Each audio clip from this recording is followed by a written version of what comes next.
There is a continent where time doesn't simply move forward, it coils back into circles of memory.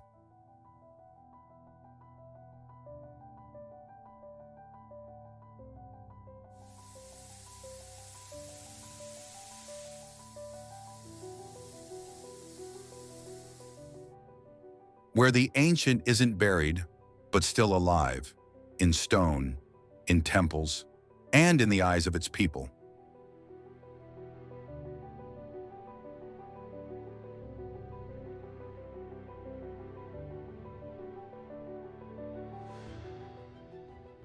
Where nature isn't still, but roars through volcanoes, breathes deep in the jungle, and melts slowly through icy rivers.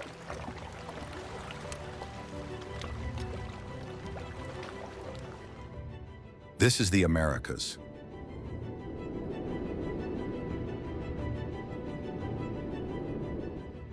A land of beginnings, quiche, and unhealed fractures.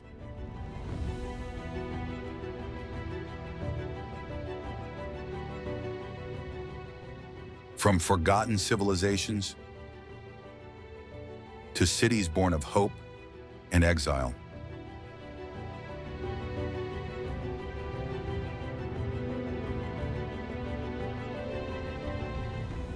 Every landscape has a soul.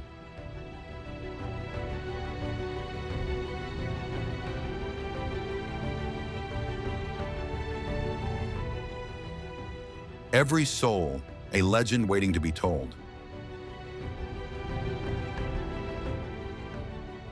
And this journey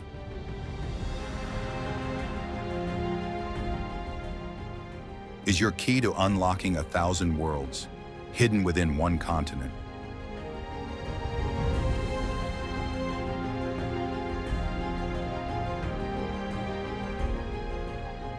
So tell me, where will you begin?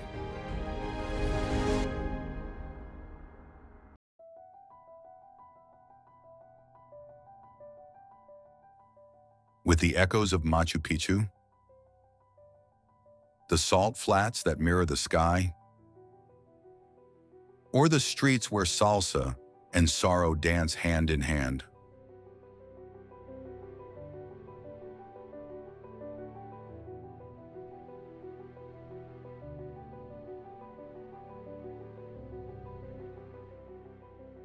Come with me, from north to south, across 20 untold stories, 20 heartbeats sync to the rhythm of this land.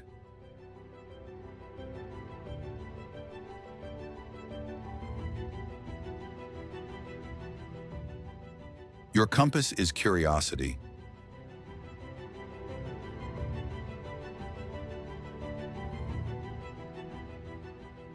The map, rewritten with every step.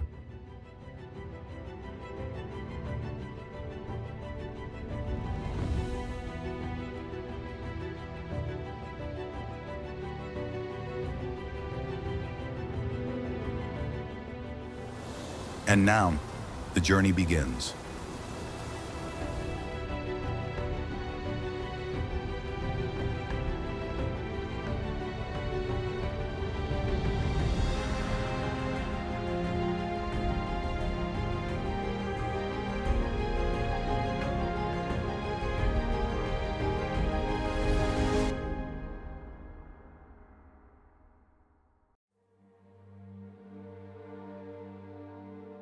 Over 12,000 years ago, the first humans set foot on this wild frontier, leaving behind traces in caves and valleys that still whisper their presence. This is Patagonia, a vast, windswept region shared by Argentina and Chile. Long the subject of territorial disputes, it remains above all a land where nature speaks louder than borders.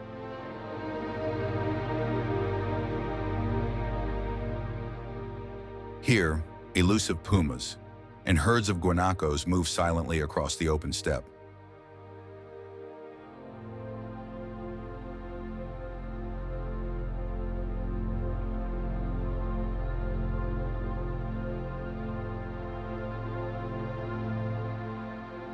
Beneath these lands once walked Dreadnoughtus, among the largest dinosaurs ever to roam the Earth.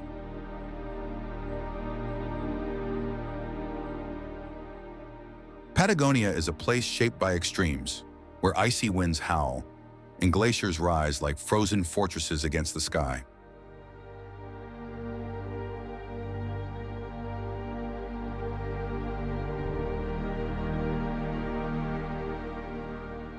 From the mighty Andes to sweeping plains, every landscape here feels like a scene from another world.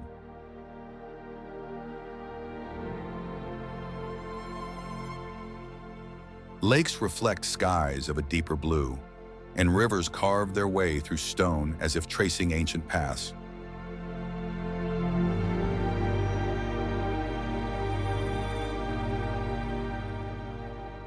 Winters are long and snow-laden. Summers burst with raw, vibrant life.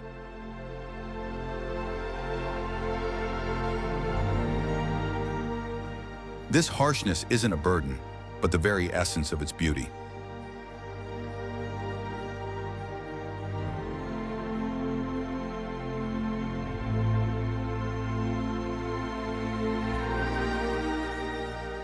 Patagonia also stands as a threshold to Antarctica itself.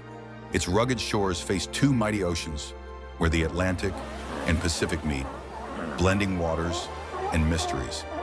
It is a land that calls to the wanderer.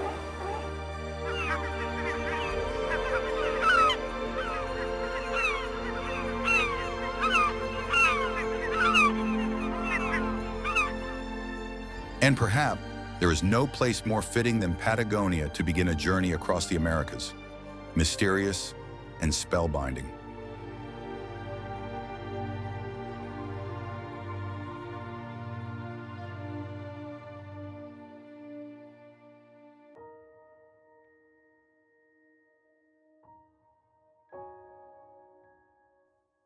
Amid the windswept vastness of Patagonia, a small village emerges, El Chalten, resting quietly at the base of Mount Fitzroy.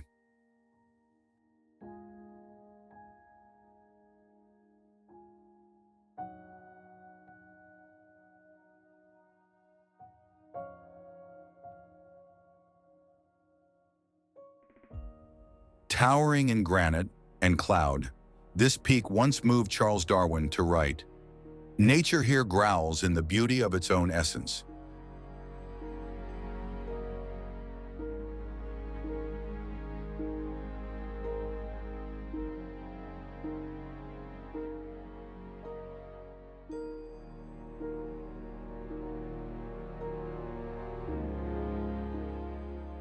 And so begins the journey, where wilderness speaks in stone and sky. The name El Chalten, in the language of the native Tehuelche people, means smoking mountain, as Fitzroy is almost always shrouded in clouds, giving the impression of smoldering silently in the sky.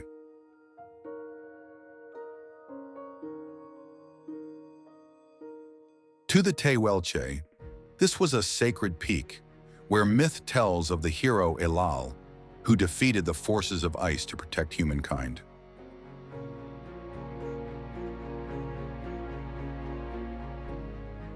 But El Chalten itself was only officially founded in 1985 as a civilian outpost established by Argentina to assert sovereignty over a disputed border with Chile.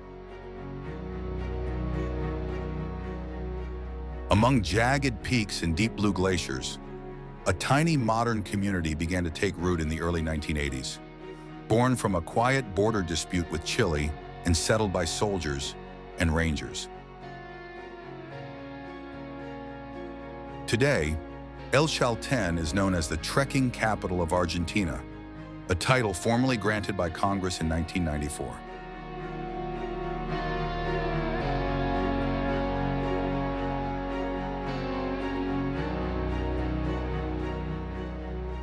Yet between the recognition and the reality, the village has preserved an unexplainable rawness, a place where footsteps speak and the heart comes alive.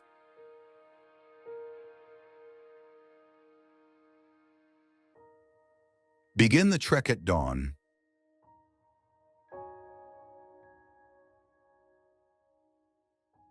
Wander through quiet Lenga forests, cross thunderous meltwater cascades, and reach Laguna Capri, a clear blue lake that mirrors the silhouette of Fitzroy like a dream framed by wilderness.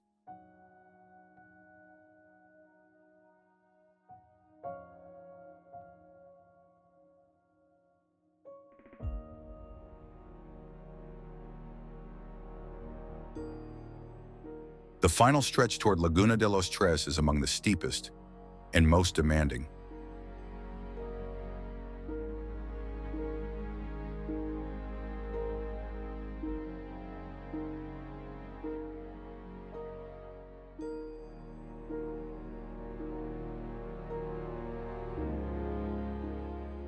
Winds scream past the ears, stones shift beneath each step, and the heartbeat races, but in that moment, one feels most intensely what it means to exist.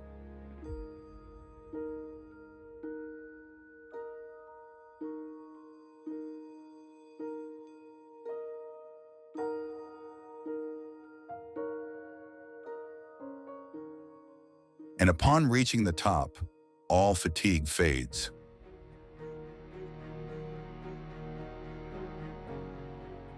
Fitzroy is no longer just a mountain. It becomes a witness to the kind of beauty that only reveals itself when one transcends oneself.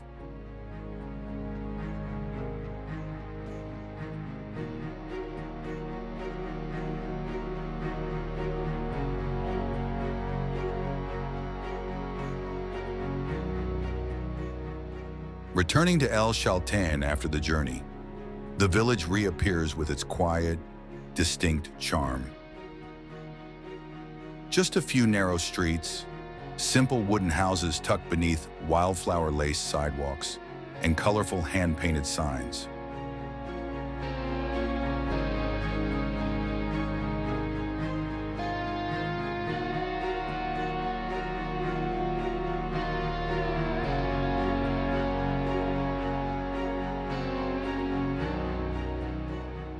One would never guess this village was born from a border strategy. But now, it lives by tourism and dreams.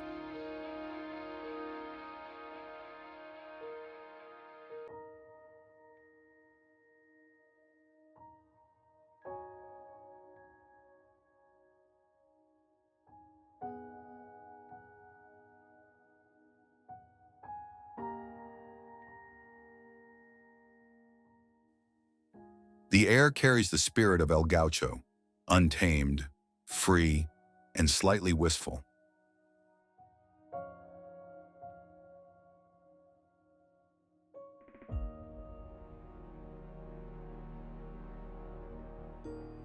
Cozy cafes, pinewood taverns, and locals who seem to have lived their entire lives just to tell stories of mountains, of wind, of fragile existence at the end of the world.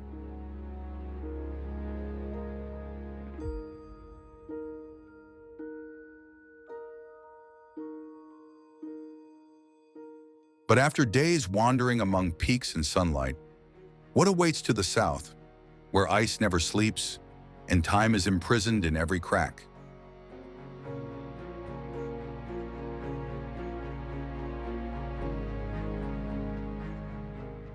From the sunlit trails of Fitzroy, just a few hours by road led to a colossal living ice mass, where time stands still in the echo of fracturing icebergs.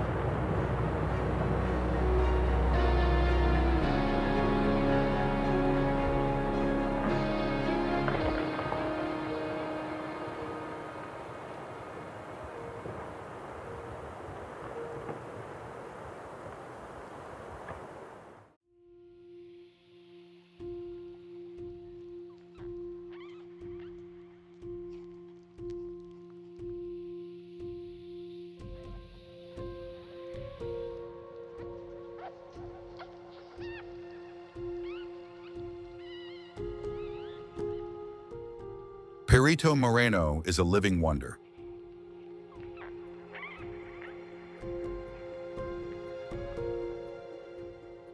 While most glaciers around the world are retreating, this one continues to move forward, like a miracle unfolding in the age of climate change.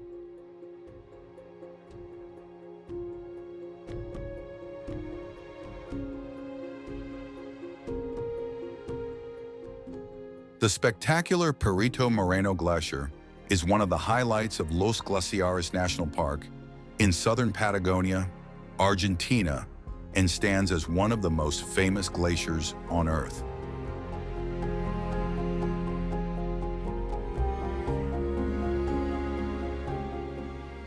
Covering an area of 250 square kilometers and stretching 5 kilometers across, it is considered among the most impressive on the planet.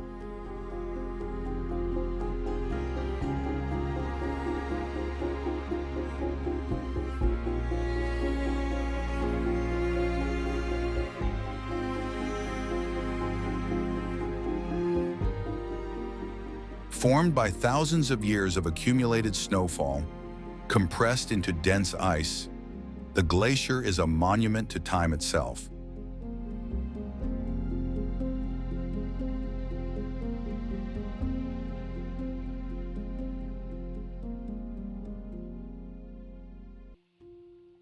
Yet what makes Perito Moreno truly exceptional is its ongoing cycle of renewal, persisting even as the planet warms.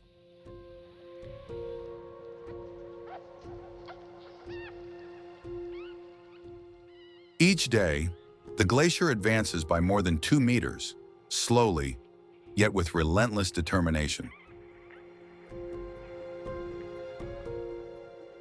Step aboard a boat, drifting past towering ice walls that rise up to 70 meters, like the fortifications of an ancient, frozen citadel.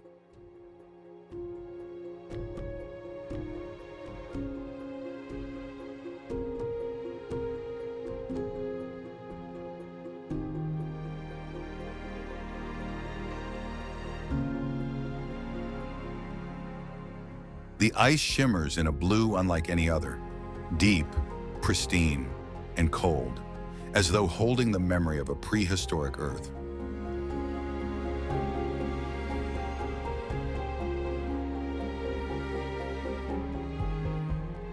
A walk upon the glacier is an unforgettable experience.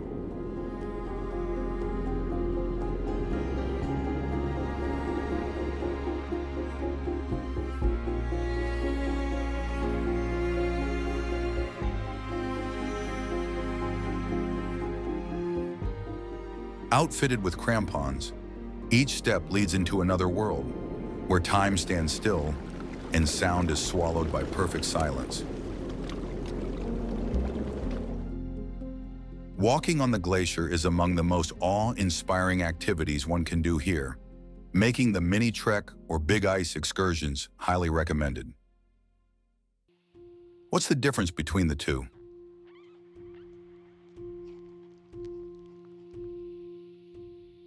The Big Ice Tour allows for more time on the glacier, taking visitors farther and deeper into its icy expanse.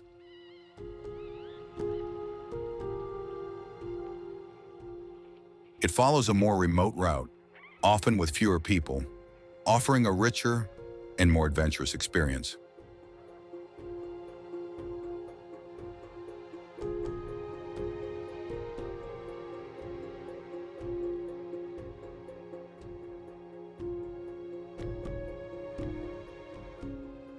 Some locals say, "When I was a child, the glacier was a friend."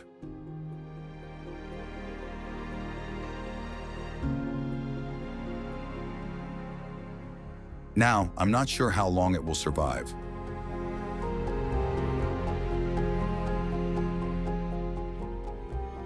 For them, climate change is not an abstract idea. It is rising waters each year, shorter winters, and an uncertain future.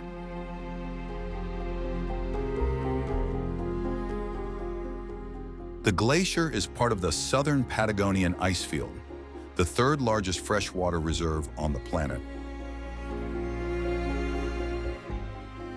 There are several places to admire this icy expanse, including trails in Torres del Paine, the Huimul Circuit in El Chalten, and the wooden walkways facing the Perito Moreno Glacier itself. This is undoubtedly one of the most powerful moments of any journey through Patagonia, not only because the glacier is mesmerizing, but also because it feels alive. Large ice chunks break away and crash into the turquoise water below.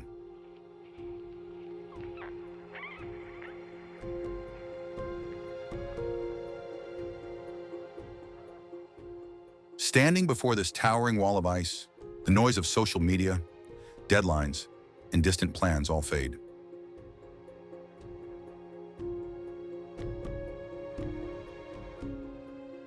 Every ambition, every to-do, seems small.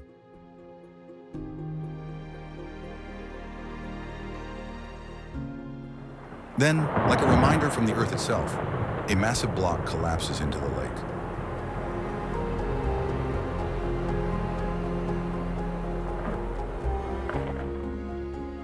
The sound reverberates through the chest like the earth exhaling.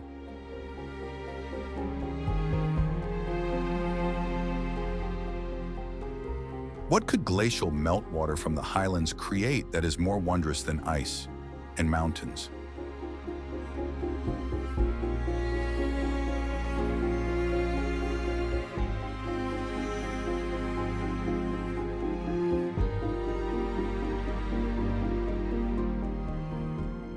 From the frozen lands of Argentina, the journey crosses the Andes into Chilean territory, where Lake General Carrera stretches vast and boundless between two nations.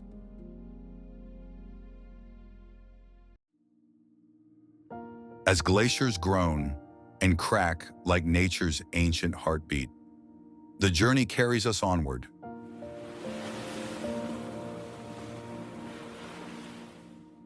Beyond borders, across the Andes, into wilder realms still.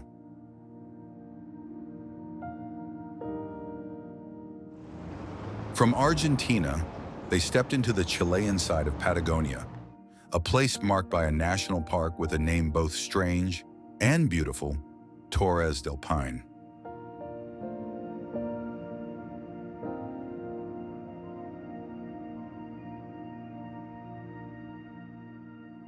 In the ancient Anakenk language, those three words mean the Blue Towers.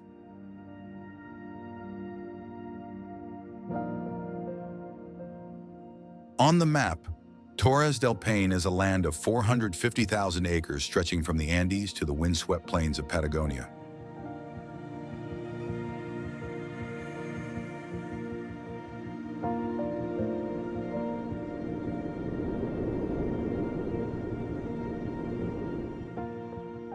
But in their memory, it became its own universe, where sky, earth, water, stone, and wind spoke in a silent tongue.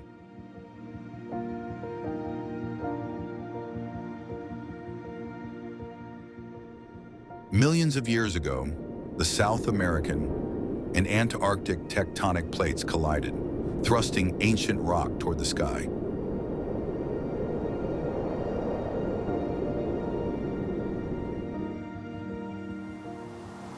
Then came the glaciers, scouring the land, carving deep U-shaped valleys, sapphire glacial lakes, and immense ice fields like Gray and Dixon.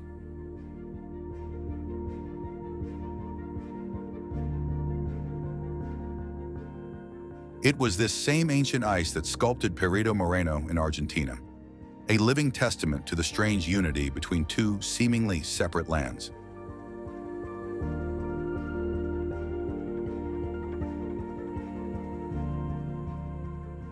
At the heart of the park stands the Cordillera Paine. The three iconic granite spires of Torres del Paine rise like the teeth of the earth, each more than 2,500 meters tall.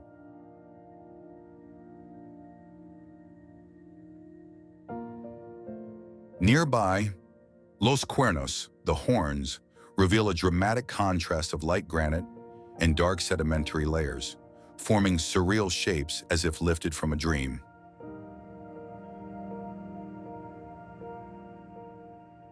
On the steps, guanacos wander unhurried.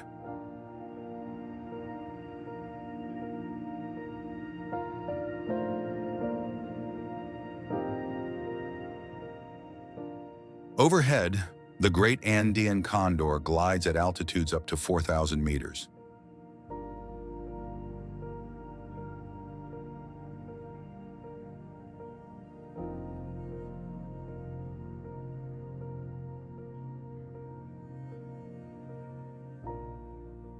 And in the shadows of ancient beech forests, the elusive puma moves with the hush of the wind.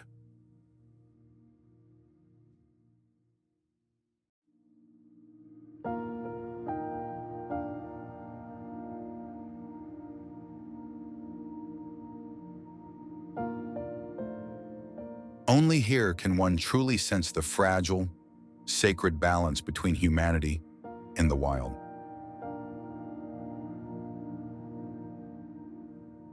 Before there were maps, tourists, or explorers, this land belonged to the Kawascar and Tehuelche peoples, nomadic tribes who lived in harmony with ice and wind.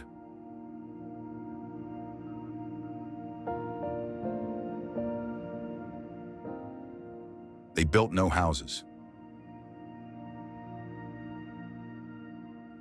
They built memory through campfires, stone carvings, and songs that spoke of mountains that could whisper.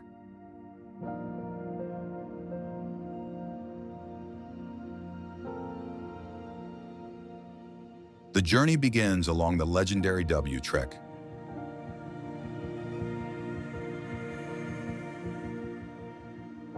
Each day offers a new trial, from the vivid turquoise of Lake Nordenskjold to the mist-veiled French Valley, where the crack of calving ice echoes like a voice from another century.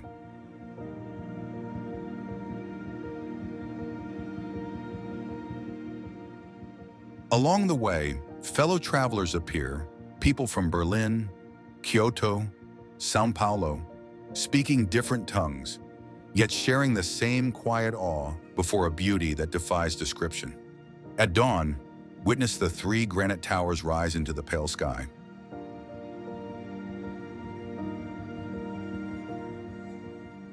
As sunlight spills across their peaks, the cold gray stone turns soft pink, as though the mountains themselves are breathing.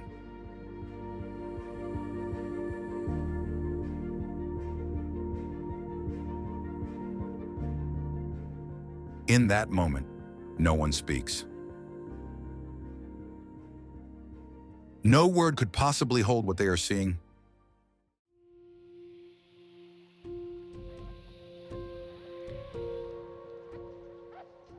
At night, soup boils on a makeshift stove, hands trembling from the cold, yet the heart feels unusually warm.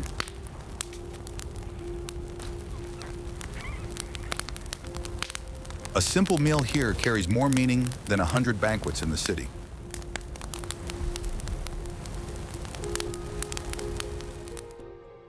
Standing atop Paine Grand, there is no longer the feeling of being a distant guest.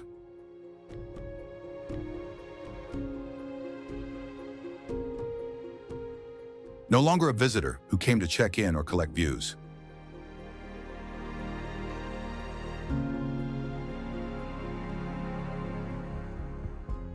Only a human being, bare and quiet, facing a land that needs no adornment.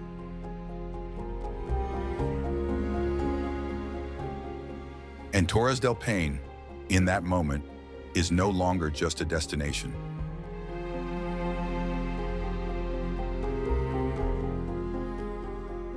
It becomes a feeling.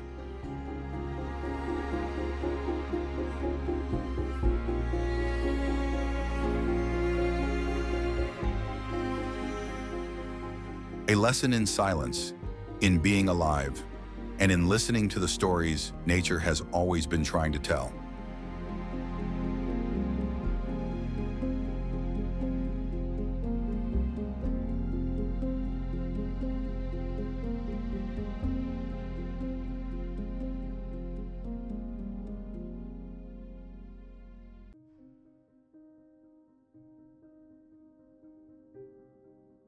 Hidden deep within the lake, the marble caves emerge, carved by water and time, reflecting the quiet blue hues of a pristine Patagonia.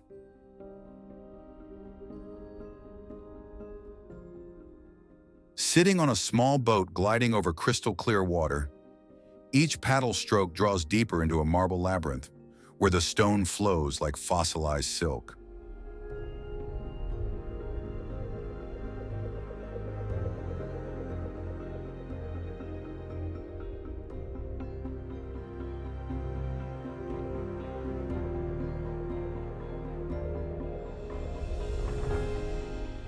And the closer one drifts toward the heart of General Carrera Lake, the more the world outside begins to fade, until only silence, light, and stone remain. When the tiny boat pulled away from Puerto Tranquilo, you sat in silence, watching the glacial blue water stretch endlessly ahead.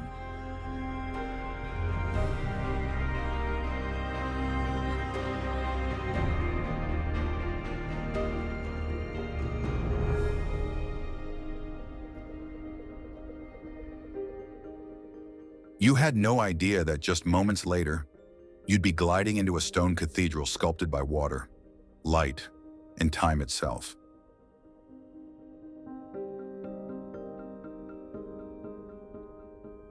The marble arches rose above you like the ceilings of an ancient temple.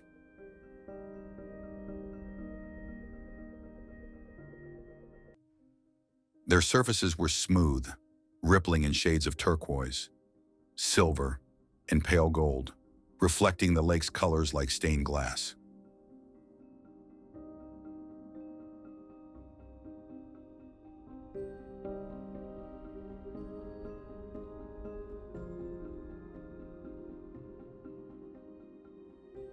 You barely dared to breathe.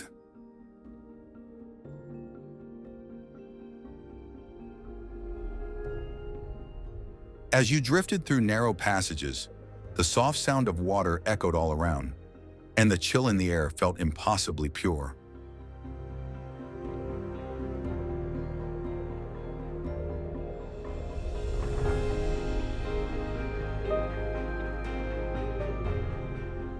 At one point, you reached out and touched the marble, cool, polished, alive. In that moment, it hit you. This wasn't just a pretty spot on a map.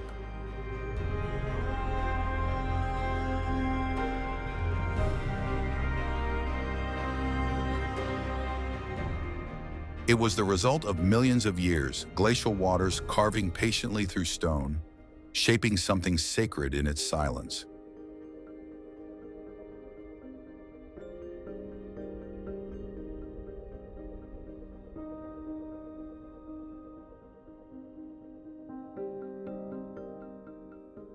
You had seen so much of Patagonia by then, windswept peaks, endless steppe, and wild coastlines, but nothing prepared you for the quiet wonder of this place.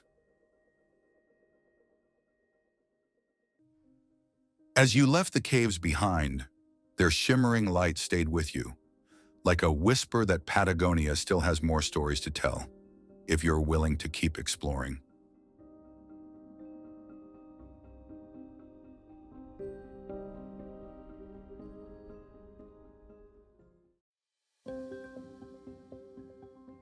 In southern Chile, where ocean and rainforest meet beneath drifting fog, lies an island caught between dream and memory.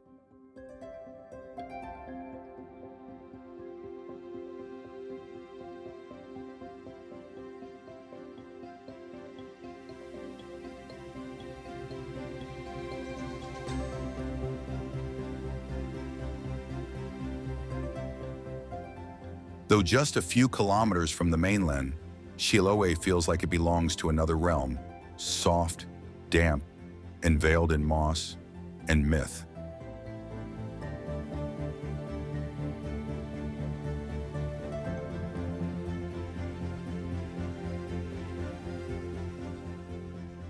Who would imagine that in one of the rainiest places in Chile? More than 70 handmade wooden churches rise from the mist, so unique that UNESCO had to take note.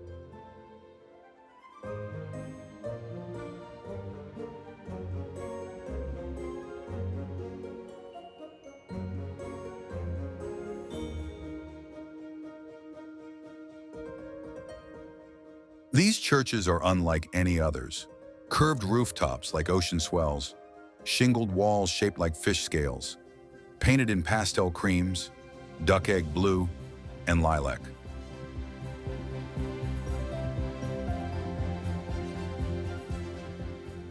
Believe it or not, local carpenters built them using thousand-year-old Alerce wood, all without a single iron nail.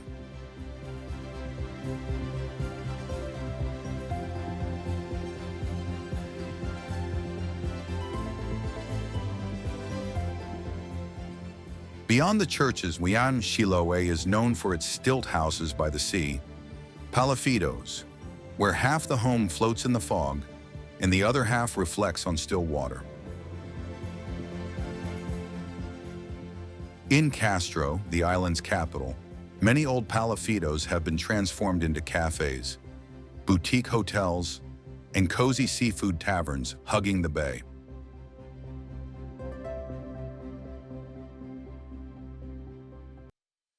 But Chiloe is not just for architecture or cuisine.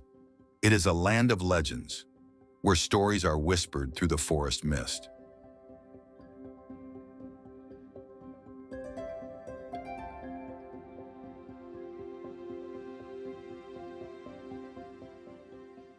Children here grow up hearing tales of Trauco, a forest dwarf with a gaze said to render women helpless.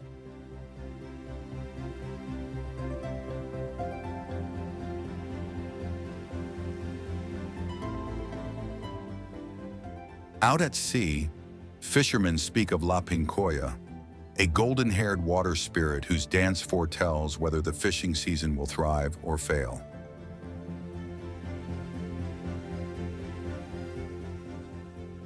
And on foggy nights, some swear they've seen Kalush, the glowing ghost ship drifting silently through the bays, carrying soul and sorcerers.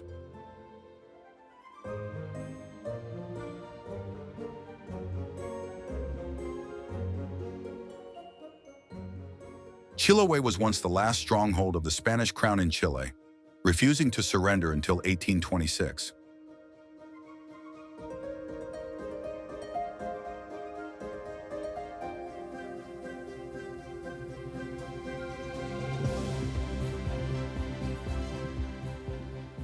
Isolated for centuries, the island cultivated its own unique culture, where Catholicism merged with the ancient beliefs of the Huilliche people.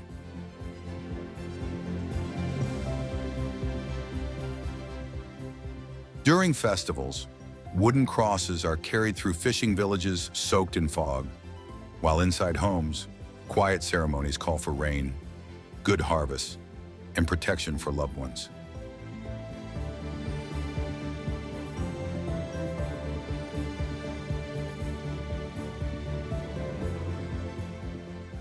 Here, the Chilote people believe in a world where the visible and invisible intertwine, where every gust of wind and mountain stream holds a spirit.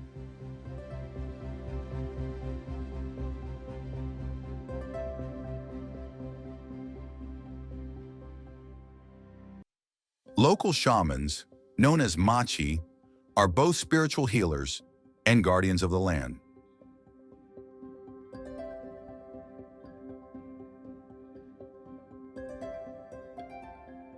Have you ever tasted curanto, a traditional feast of shellfish, meat, and potatoes, slow steamed in a pit dug into the earth, covered with nauca leaves?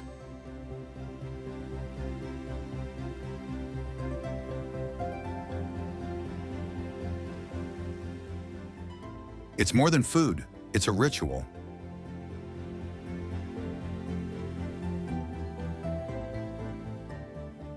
A moment of waiting and sharing, where each mussel, each potato seems to absorb the soul of the sea and forest steam.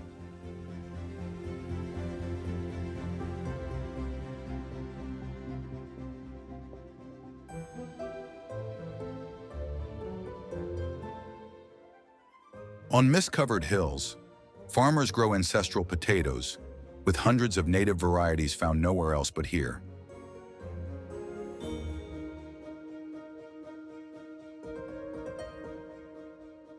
The island's ecosystem is remarkably rich. Humboldt penguins, Chimango caracara bird, and even the world's smallest deer, the pudu, all call Chiloe home.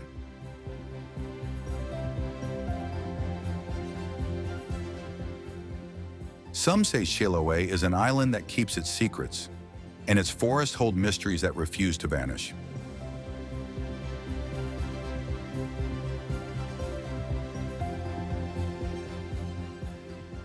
Deep within its evergreen forests, it's said that sorcerers still perform secret rituals in hidden caves.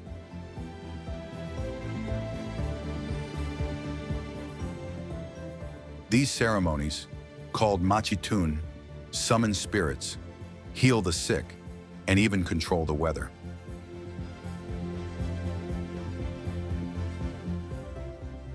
Guarding the cave is the Invunch, a deformed being born of ancient spells, whose twisted body ensures that no outsider learns the island's secrets.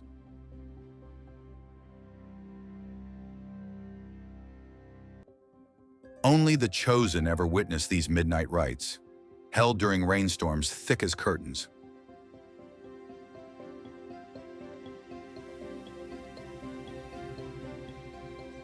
And one day, if you stand by the cold shores of Chalten, the southernmost tip of the island, listen carefully. Is that the sound of waves or the distant singing of the Kalushu?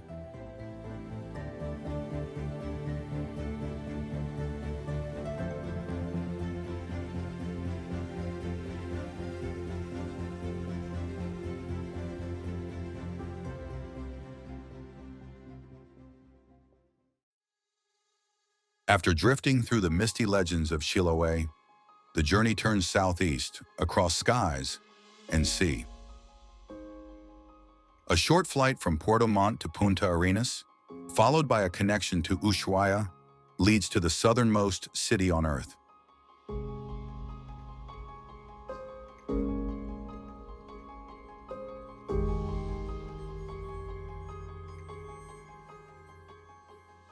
And just 12 kilometers west of Ushuaia, a different world begins, Tierra del Fuego National Park, where the Andes surrender to the sea. It's the only national park in Argentina where forest, mountain, and ocean coexist in a single protected area.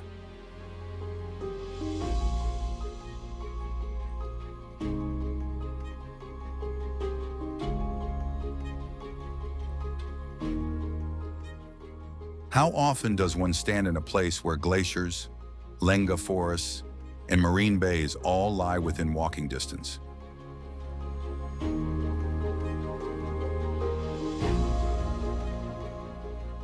Spanning over 68,000 hectares, this park shelters subantarctic ecosystems shaped by wind, silence, and time.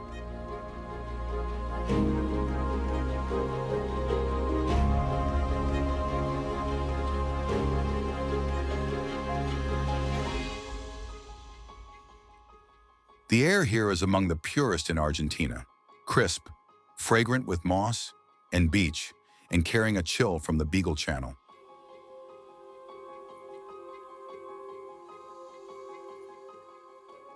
Among the trees, the lenga and coihue dominate, tall, patient witnesses of centuries of wind and snow.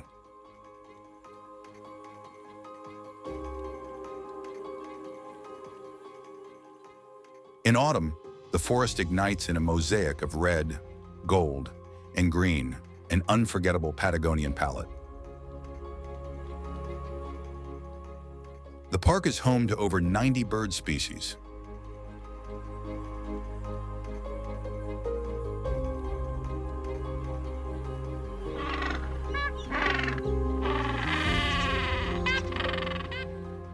Look closely. Was that a black-browed albatross soaring near the cliffs?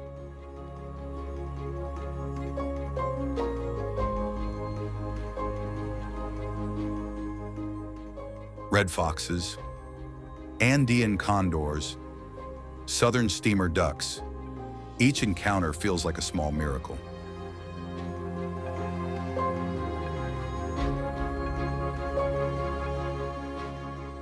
Lake Asagami, known also as Lake Roca, stretches peacefully between mountains, its still surface reflecting clouds like a giant mirror.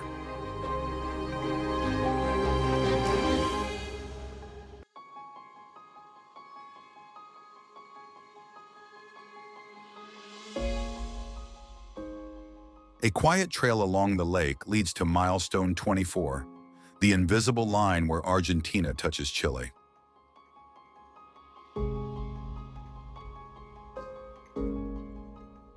Along the rugged coastline, La Pataya Bay marks the final point of National Route 3 and of the legendary Pan American Highway.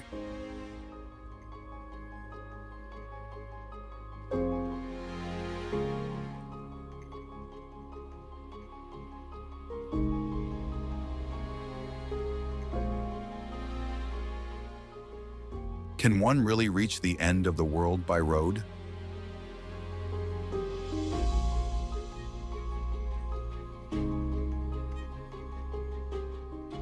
At La Pataya, the answer stares back in the form of a simple wooden sign.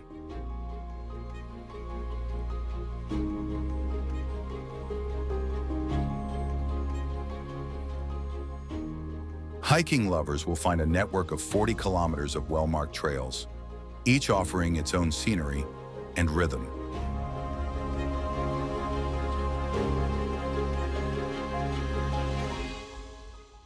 The Senda Costera Trail winds beside the Beagle Channel, waves on one side, lenga groves on the other. Curious about plants? Spot the caliphate, the shara, or even the chocolate-scented Nassalvia hiding in the underbrush.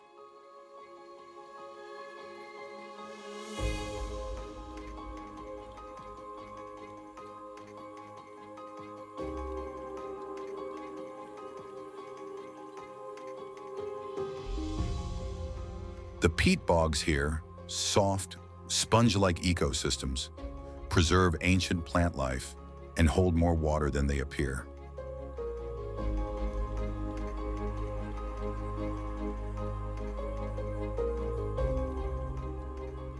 One can even canoe gently through the park's inlets, letting the silence speak louder than words. Established in 1960, Tierra del Fuego National Park was Argentina's first national park to touch the ocean.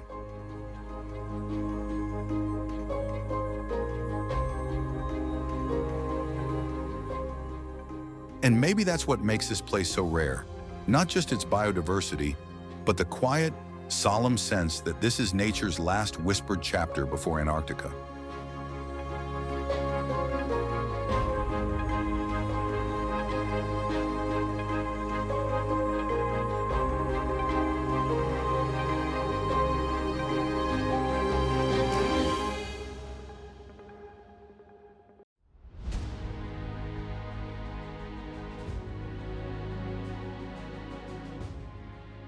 Leaving behind the silence of Tierra del Fuego's ancient forests, only to discover another kind of quiet.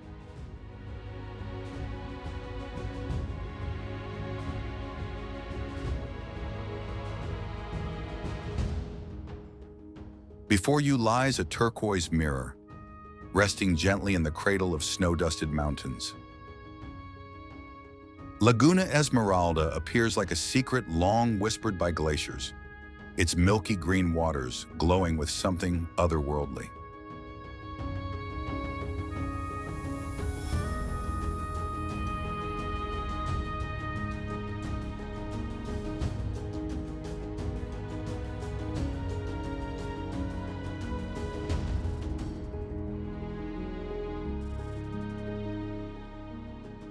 The air smells of damp earth and moss, and each step deeper feels like crossing into something untouched, something primal.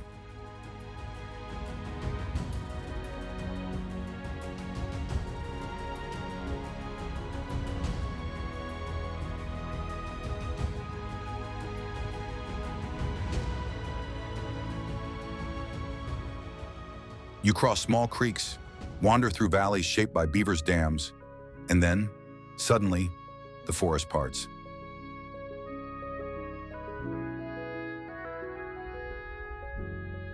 The water isn't just green, it's milky, cold, and luminous, shifting from soft jade to icy turquoise under the moving sky.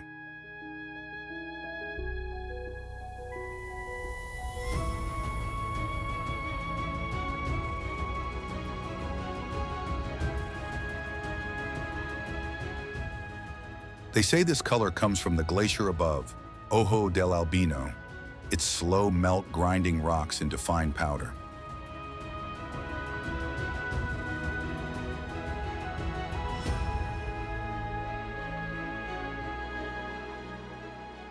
This powder floats in the water, catching light like crushed glass and giving the lagoon its almost unreal glow.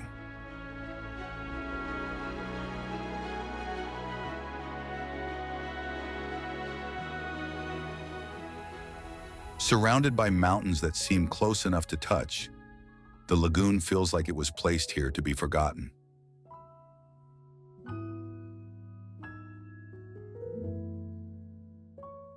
Sometimes the peaks reflect so perfectly on the surface, the line between earth and sky disappears.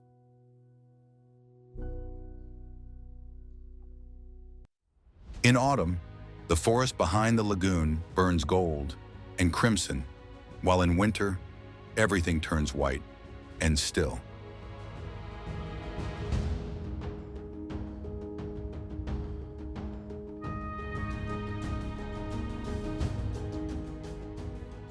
The path here is only about 4.5 kilometers one way, but the shifting terrain, peat bogs, roots, snow, keeps things interesting.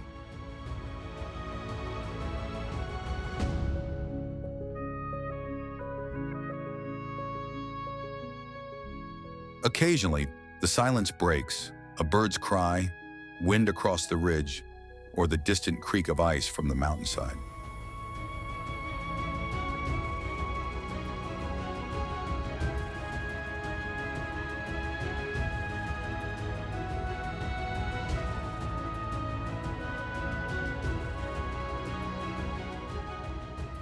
There are no boats, no buildings, no fences, just water, wind, and the feeling that something ancient is watching.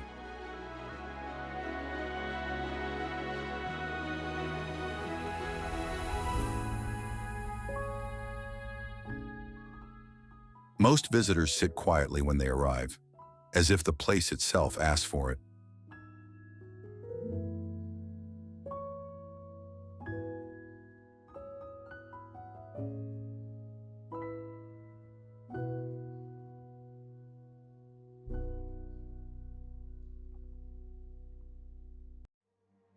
Is there anywhere else in the world that gives you the sensation of crossing a continent and touching two oceans at once? That place is the Beagle Channel, a deep blue corridor at the southern tip of South America, where geographical, biological, and emotional borders blur into one.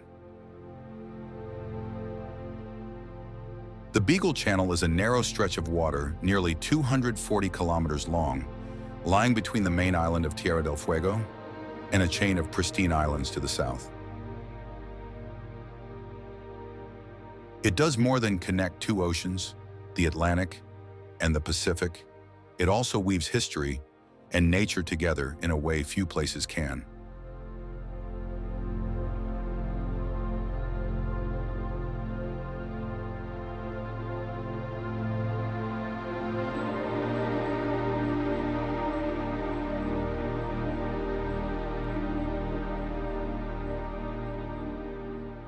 The name Beagle comes from HMS Beagle, the very ship on which Charles Darwin, then just 22, first set foot during his global voyage.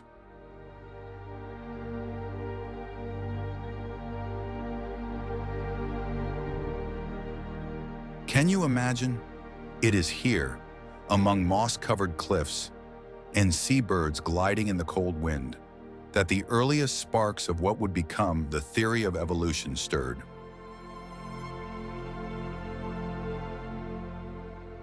Darwin recorded every detail with meticulous care: rock formations, geology, wind patterns, bird migrations, and the creatures of the sub-Antarctic waters.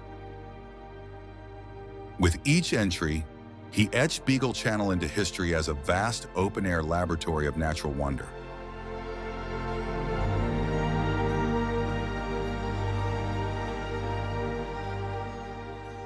In the 20th century, this seemingly tranquil waterway became the flashpoint of territorial disputes between Argentina and Chile.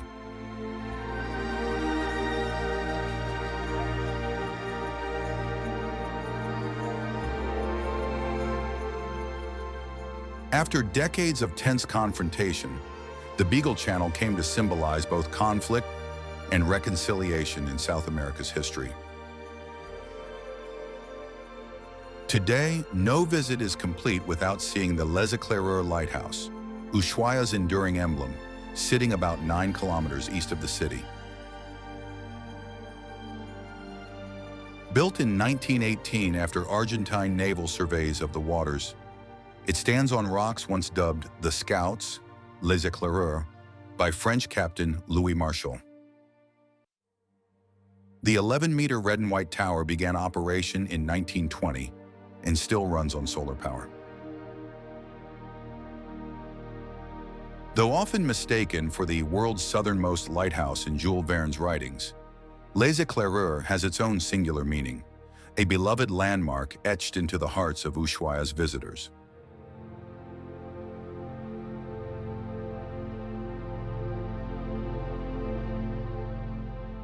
On calm days, the Beagle Channel reflects clouds, mountains, and snow in mirror-like perfection, creating a world where reality and reflection blur. Have you ever stood amidst that sight and wondered, am I dreaming?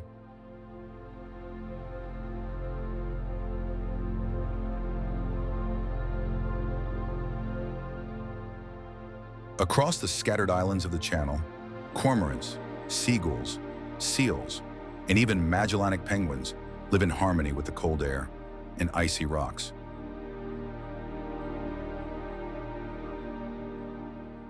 The penguins of Isla Martillo waddle in a way both amusing and deeply humbling.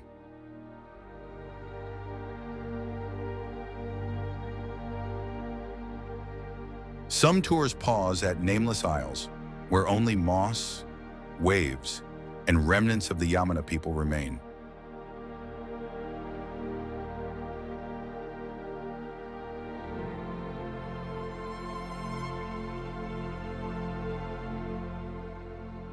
The Yamana were indigenous inhabitants of all Tierra del Fuego before Europeans arrived.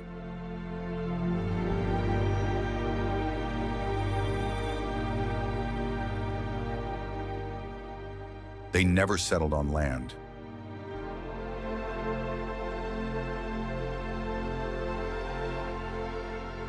They drifted through the Beagle Channel in small bark canoes, enduring the ice-cold wind and waters.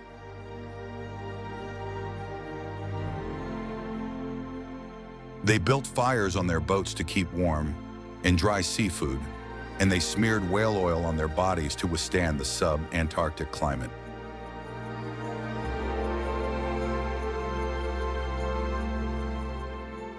The Yamana language even had terms for the crash of waves on rocks and the color of morning mist, a civilization born and lived entirely at the rhythm of wind and water.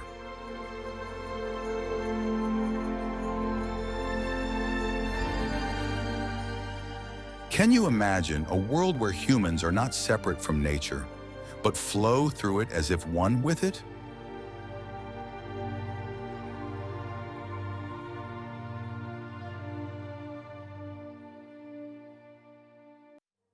Along the Channel, there are moments when nature suddenly shifts. The Antarctic wind sweeps in, and the calm water erupts into foaming waves. That very unpredictability becomes Beagle Channel's own compelling magic.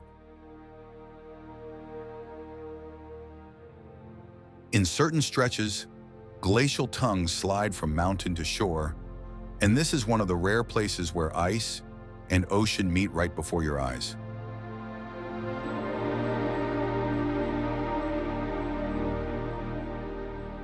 By afternoon, sunset pours its amber glow across the water. Do you feel as though you're drifting inside an unfinished oil painting?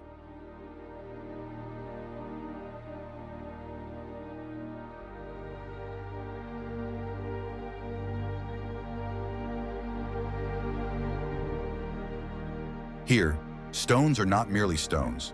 They are sculptures carved by wind and time.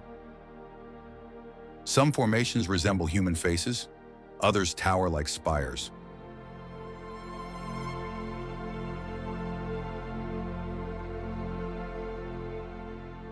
In winter, the channel nearly freezes solid.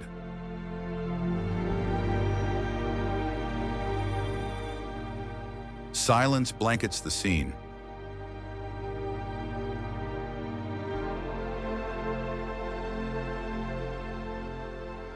You hear only the howl of wind and the beat of your own heart among endless white, where everything feels surreal. Many travelers describe navigating the Beagle Channel as crossing into a place not of the human world. And it is precisely this profound isolation that gives the region its most poignant, resonant beauty. Sometimes, southern dolphins appear, surfacing beside the boat, then leaping through the tilted sunlight.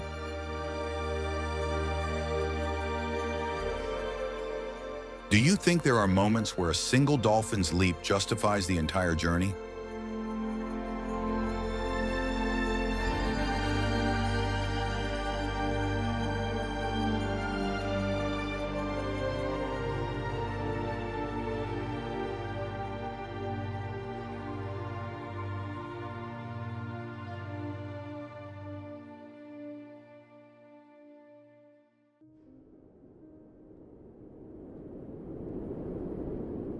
Sitting on a small boat drifting slowly through the Beagle Channel.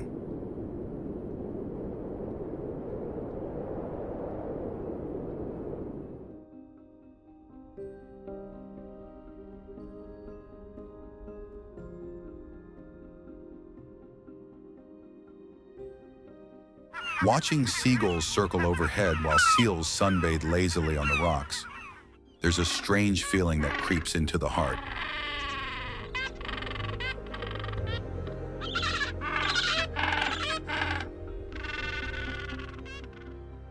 A sense that this is the edge of the map, and all the world's rules seem to fall away.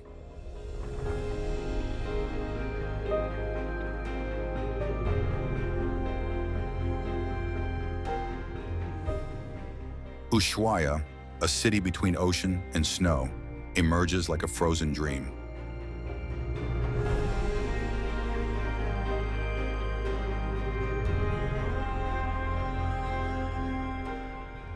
It brings back that first-time feeling, unfamiliar, yet oddly familiar.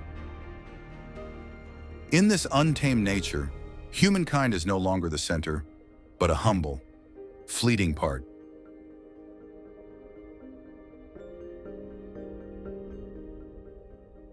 Few know that Ushuaia was once a place of exile.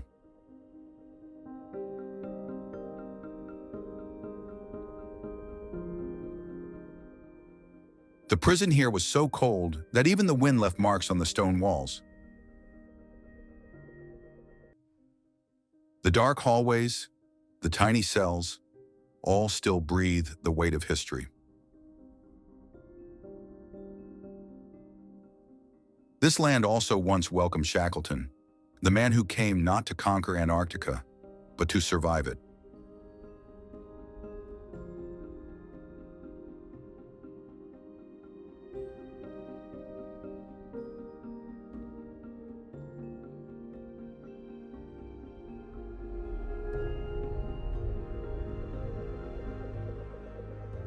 His story still lives on in the wind, in the snow, in every step travelers take today.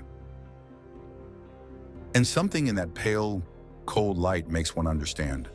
Nature is not an enemy, it's a companion, if only one has the patience to listen.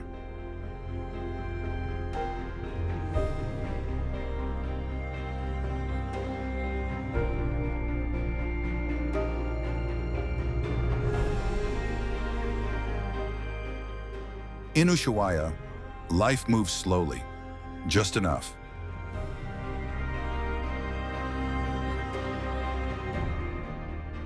If there's a chance, one should experience the warmth of a local kitchen, the rich scent of grilled lamb mingling with bursts of laughter.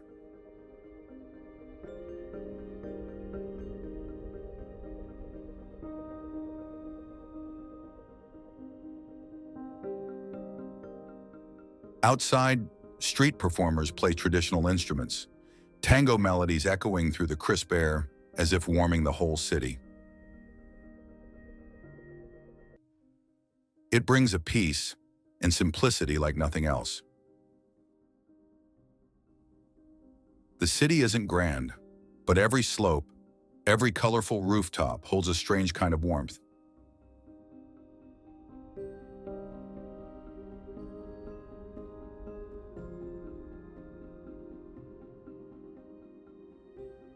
At the southernmost tip of Argentina lies Tierra del Fuego, the only national park in the country that combines three distinct ecosystems: marine, forest, and mountain.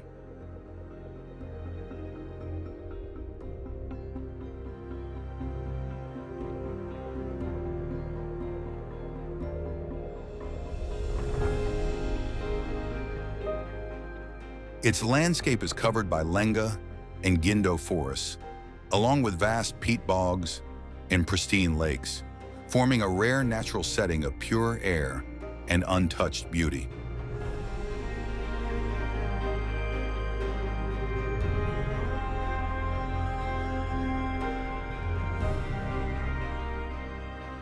This land was once home to the Yamana people more than 10,000 years ago, and traces of their presence still remain through ancient shell middens scattered along the coast. Along the park's trails, visitors may encounter native bird species such as the Magellanic goose, the steamer duck, or the black-browed albatross, accompanied by the rhythmic tapping of woodpeckers echoing through the woods.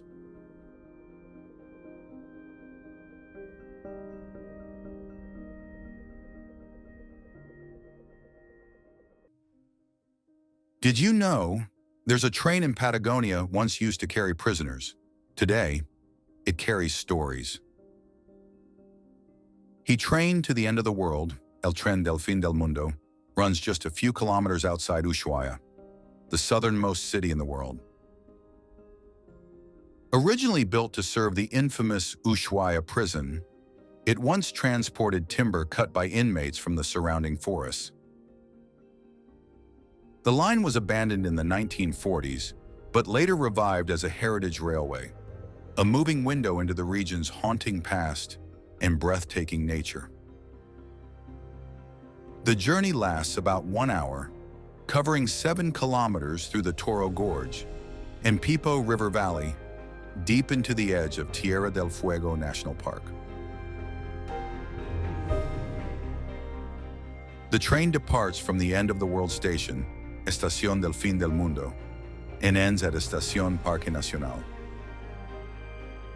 Along the way, it stops at Cascada La Macarena, where passengers can disembark to see a small waterfall and get a panoramic view of the valley.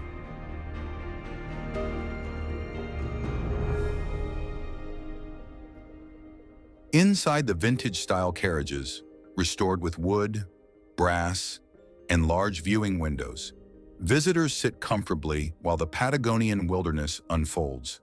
Snow-covered lenga forests, peat bogs, and mountains veiled in mist.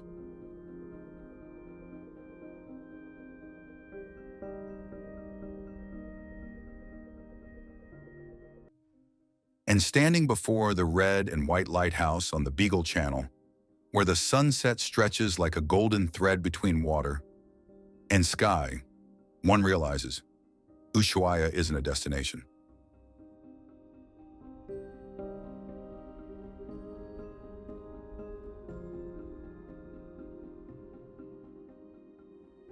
It's a whisper that the world still has silent corners, waiting to be gently touched.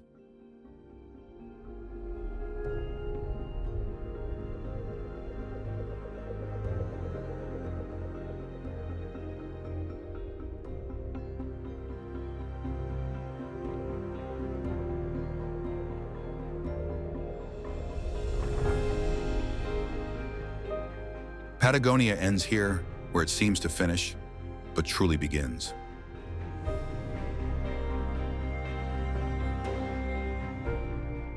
Because when turning your back to leave Ushuaia, what you carry is not just memory, but a quiet urging to keep going.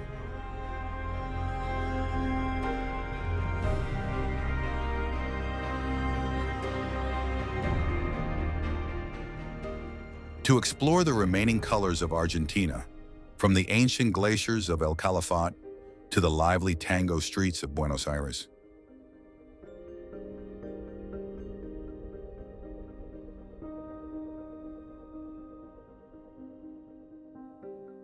This journey is not over. It has only just begun.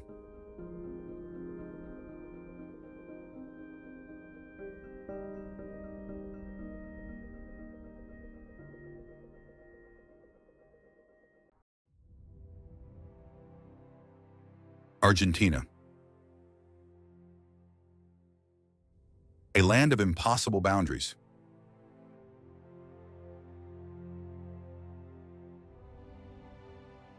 Of endless plains that vanish into the horizon.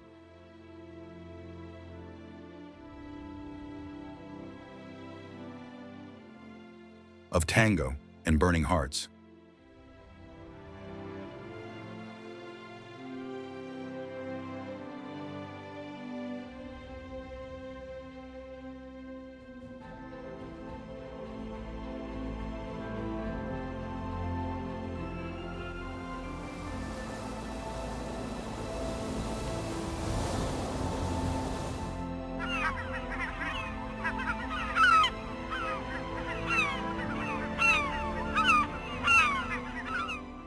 In the south, Patagonia is slashed by ice-laden winds, where the air itself freezes at -40 degrees, and every breath crystallizes in a white void.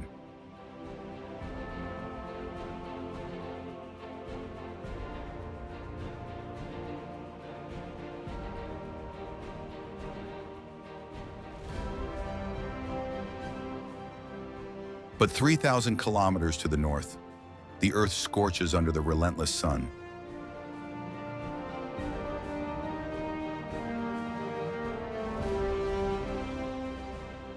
One country, two extremes.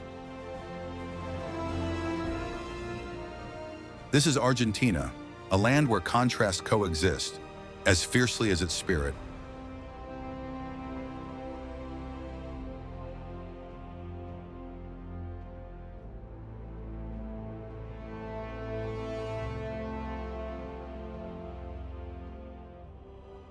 The 8th largest country on the planet, Argentina stretches from tropical rainforests in the north, where the thunder of Iguazu Falls shakes the jungle, to the gentle pampas at its heart, the beating center of an agricultural giant.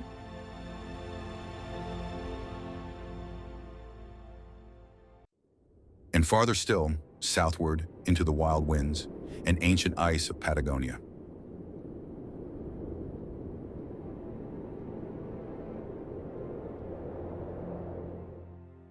Here, nature reigns supreme. Aconcagua, South America's highest peak, tears through the clouds at nearly 7,000 meters.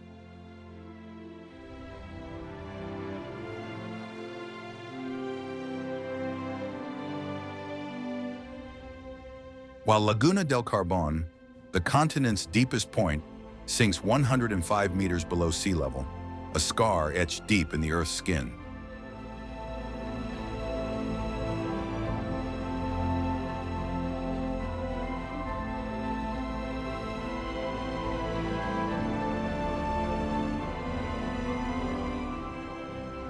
Patagonia is also home to the bones of the largest creatures to ever walk the planet, dinosaurs.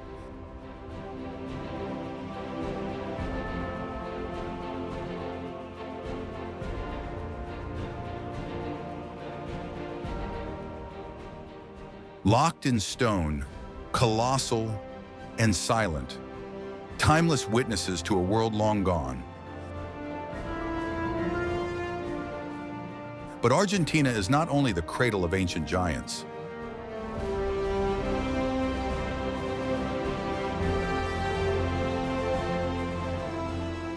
It is the birthplace of tango.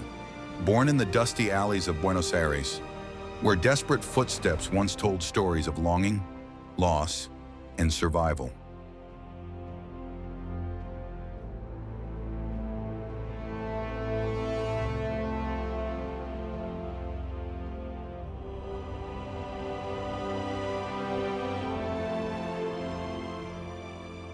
Today, it stands as a UNESCO cultural treasure, yet its earliest melodies still echo from old cobblestones.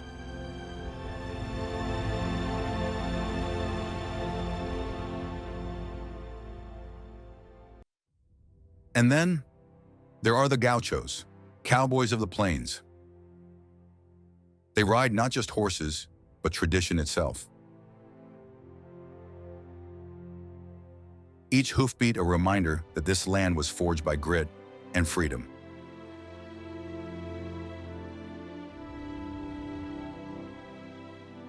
Here, mate is more than tea. It's a ritual, a quiet bond passed between strangers.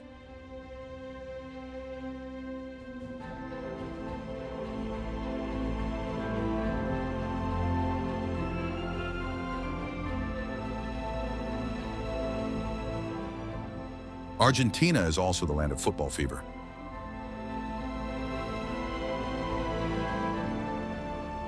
Here, the ball doesn't roll, it flies like fate.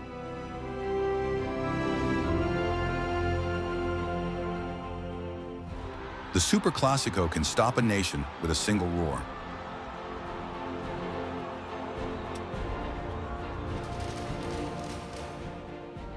And Maradona or Messi, they are more than athletes.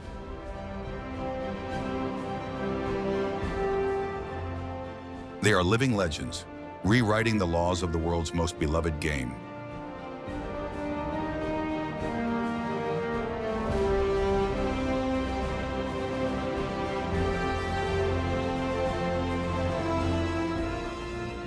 This is a land infused with Italian blood, European architecture, and a language uniquely its own, Castellano Rioplatense, soft, seductive, and unmistakably different. This is Argentina.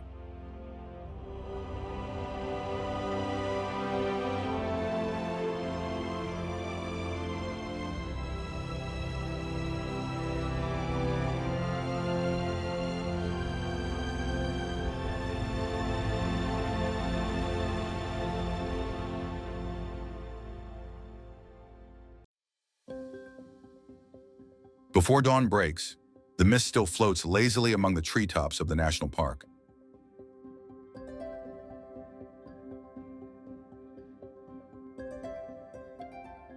Along the wooden pathway, the sound of water echoes from afar, deep, dense, and steadily growing louder.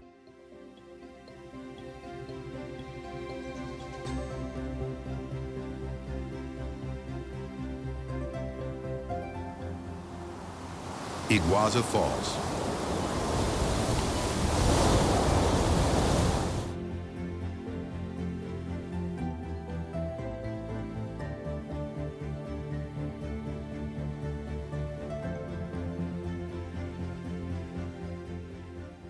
Where water doesn't merely fall, it tells a legend.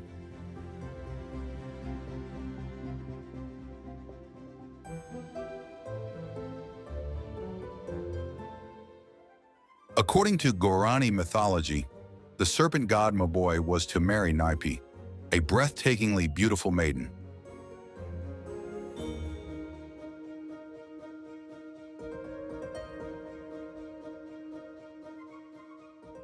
But on the day of their wedding, she fled with Taraba, the warrior she truly loved.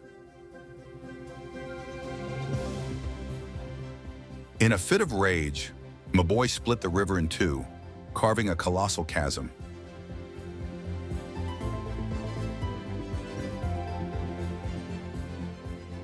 The lovers were cast into the falls, condemned to an eternal descent.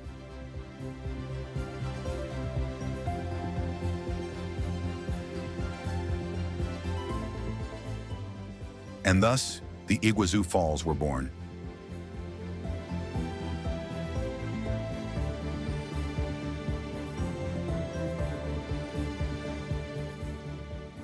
Today, this land is part of Iguazu National Park, a shimmering ecological gem nestled in the Paraná rainforest, also known as the Upper Paraná Atlantic Forest.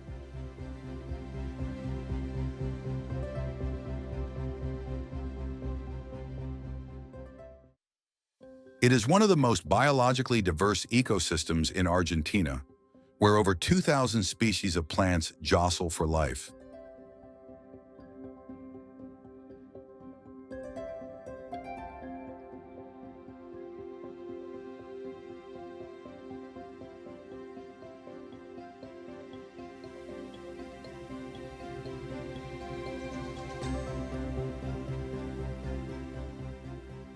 Beneath the towering Palo Rosa trees, some reaching up to 40 meters, thrives an animated world, from vividly beaked toucans, monkeys, squirrels, coatis, mountain foxes, and overo lizards.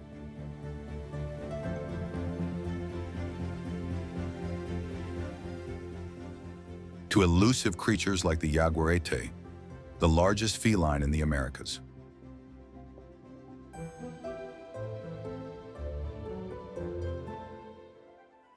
Caimans, snake-necked turtles, and countless species of fish glide through silent, mirror-like waters.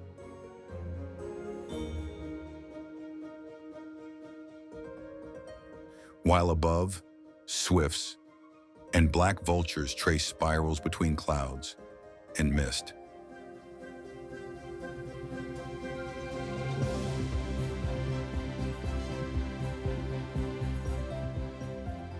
More than 270 waterfalls plunge from heights of up to 80 meters, stretching nearly 3 kilometers across the Argentina-Brazil border, forming one of the most spectacular waterfall systems on Earth.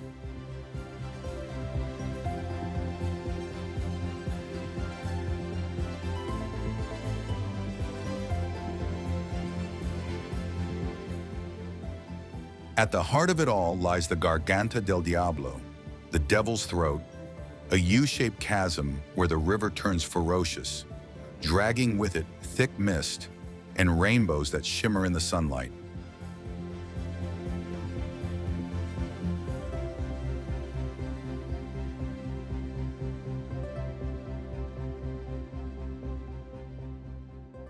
The scene once left Spanish explorer Alvar Núñez Cabeza de Vaca speechless when he encountered it in 1541.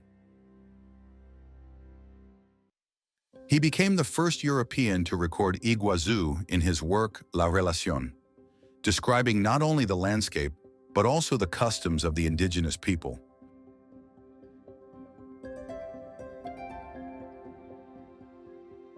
Rare ethnographic records that survived the tide of South American colonization.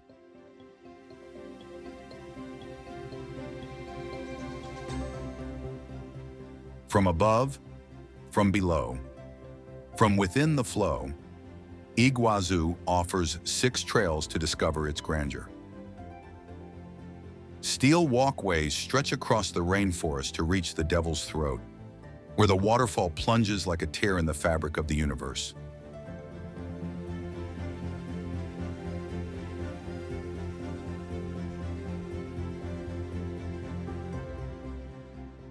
Or take the Macuco Trail, for those unafraid of getting lost, winding deep through the forest toward the Arachia Falls.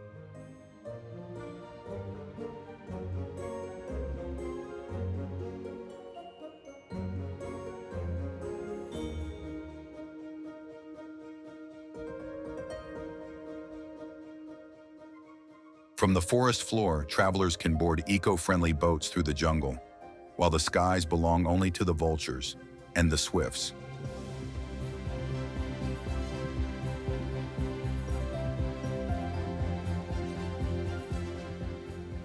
There was once a time when this entire waterfall belonged to a single man.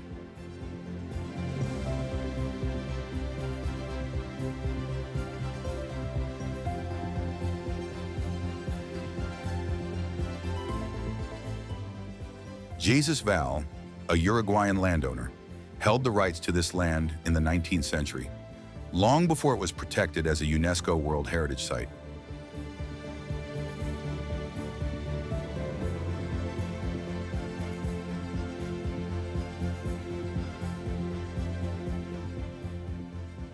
But nature is not something one can own.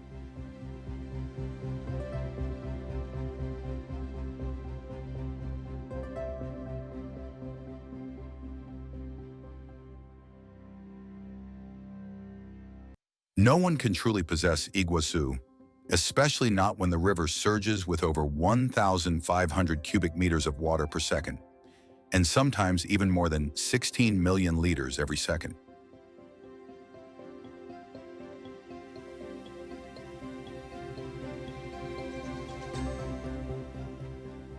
The falls vanish behind a curtain of white mist.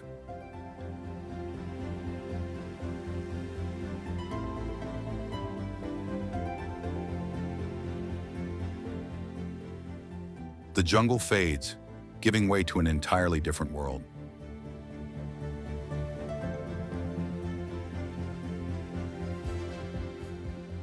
Just a few hours by air, and the journey carries us from the wild heartbeat of nature to the romantic rhythm of a city built on art, memory, and passion.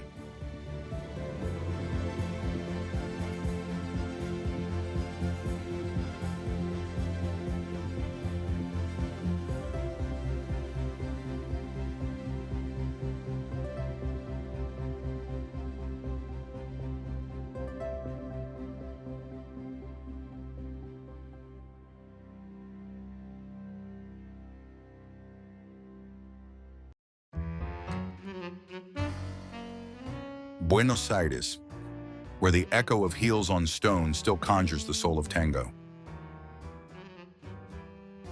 A capital that is not only the political heart of Argentina, but also the cultural soul of South America.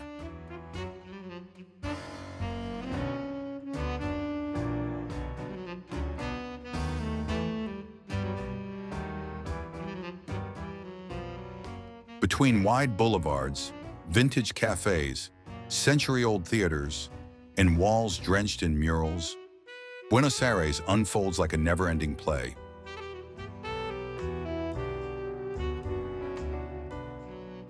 Located on the southern bank of the Rio de la Plata, Buenos Aires, the capital of the Argentine Republic, bears the name of a kind patron saint of sailors, Nuestra Señora Santa María del Buen Aire.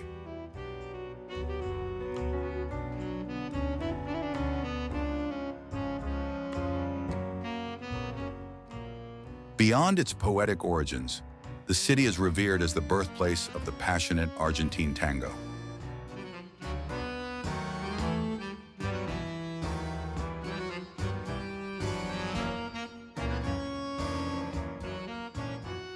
The Spanish first arrived in the Rio de la Plata region in 1516, turning it into a colonial stronghold.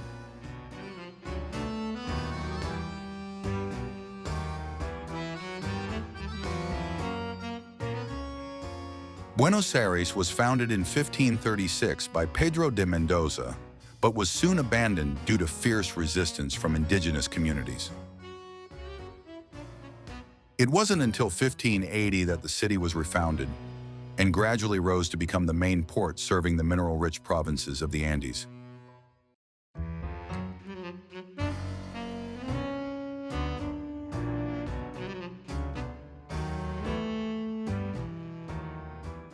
By 1776, Buenos Aires was named the capital of the Viceroyalty of the Rio de la Plata, and in 1880, it officially became the capital of Argentina.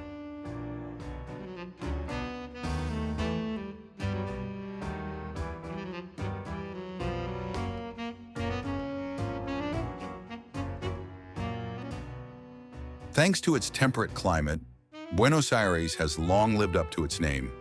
Good air, a place of promise and refuge for waves of European immigrants. Today, it remains a cosmopolitan metropolis, home to a large population of European descent, particularly Italians and Spaniards.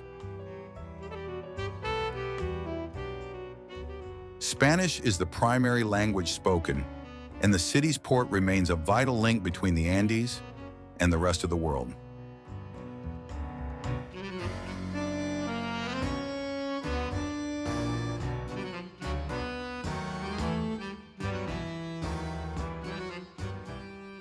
Among the city's most unique architectural sites is Recoleta Cemetery, home to more than 7,000 intricately designed tombs belonging to the city's most illustrious families.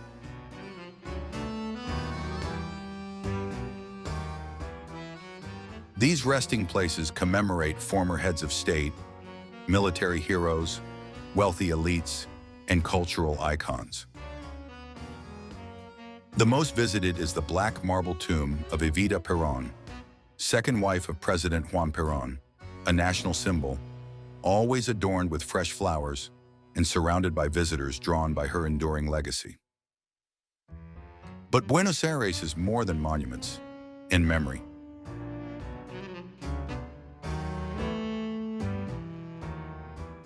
After sunset, when the marble mausoleums of Recoleta fall into shadow and the cobblestones of San Telmo start to hum, the true soul of the city begins to stir, set to the unmistakable rhythm of tango.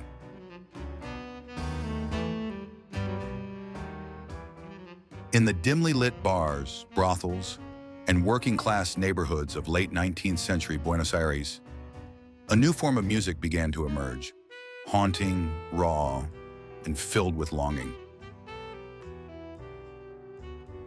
It was a reflection of the city itself, a chaotic mosaic of immigrants from Europe, Afro-Argentine communities, and criollos from the Pampas.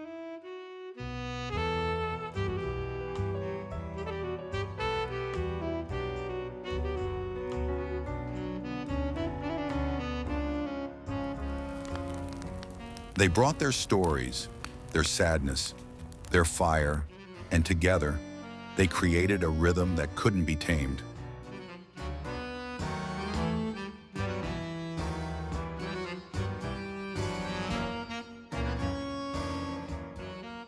In the beginning, tango was forbidden in polite society.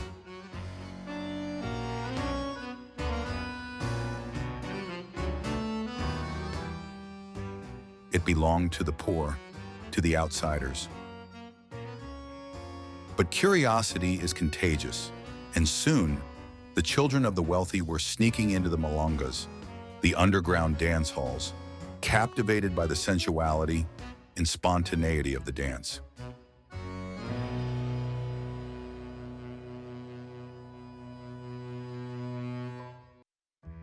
By the 1920s, tango had already crossed the Atlantic, seducing Paris before storming the stages of Europe and North America. Yet what the world embraced was only a polished version, ballroom tango, rigid and formal.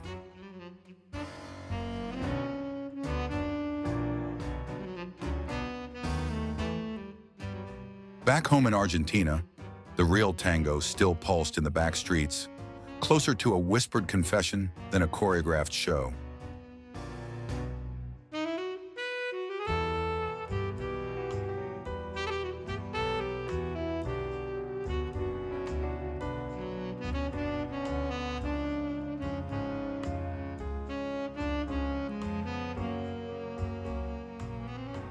Then came the Golden Age.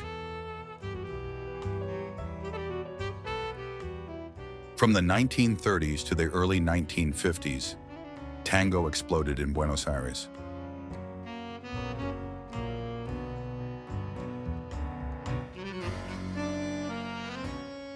Orchestras led by legends like Carlos Gardel, Aníbal Troilo, and Juan D'Arienzo filled smoky dance halls with swelling melodies from the bandoneon.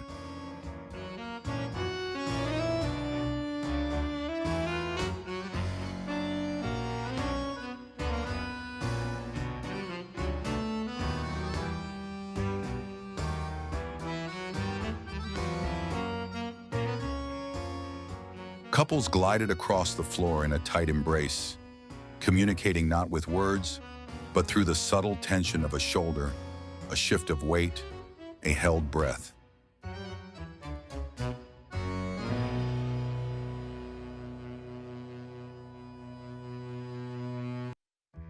Military rule, curfews, and cultural repression in the mid-20th century pushed tango back into the margins. It never disappeared, but like a wounded animal, it lay quiet, waiting.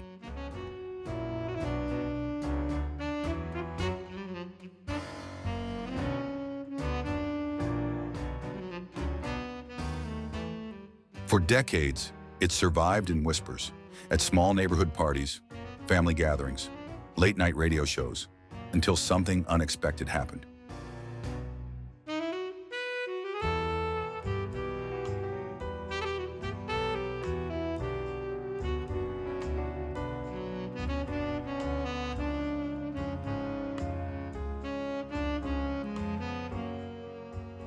Europe brought tango back to life. In the 1980s, stage shows like Tango Argentino reignited global fascination.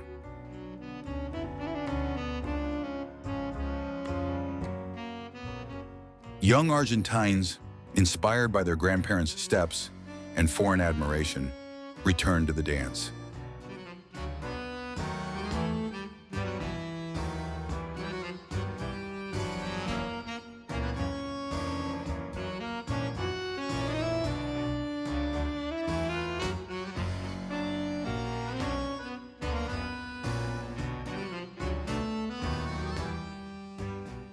They studied the old styles, the forgotten codes.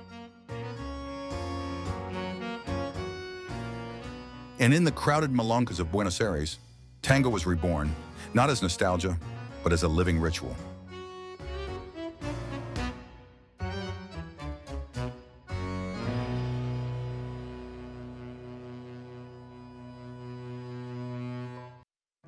A milonga is not a performance, it's a pulse.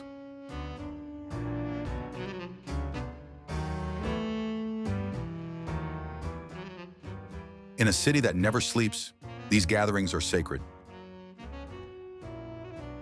The music plays, the ronda begins, and dancers, some of whom have practiced for decades, move like water, weaving through the crowd without ever colliding.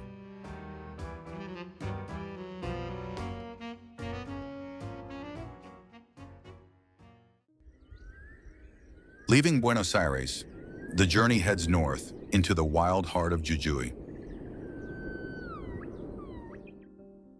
Just a few hours' drive from the city of Salta, the road winds into Purmamarca and the Quebrada de Humahuaca Valley, where the landscape begins to shift, igniting in shades of red and blazing gold.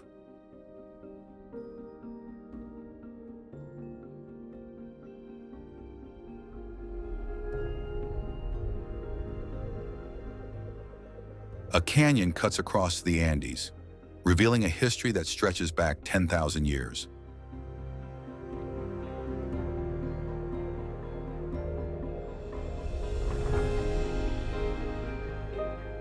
The walls of Quebrada de Humahuaca rise like frozen waves, shaped by wind and water over millennia.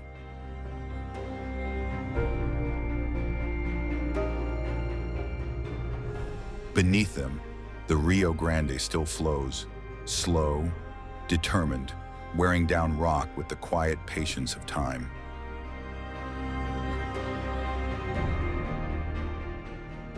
This valley was never just a landscape. It was a route, a corridor, a lifeline.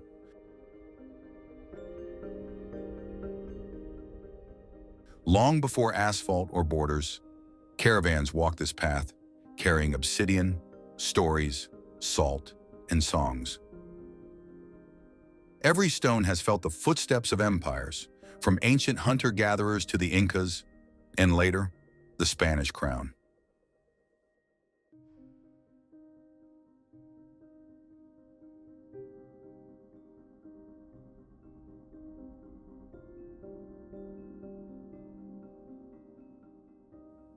Today, as the journey begins in Purmamarca, a village where the past never really left.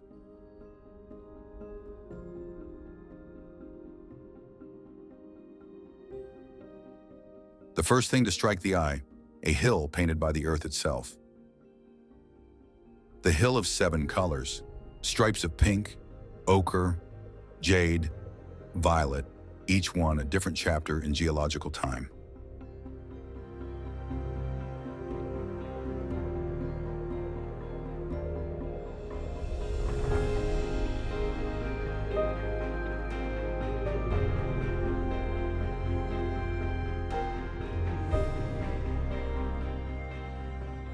At sunrise, the mountain glows.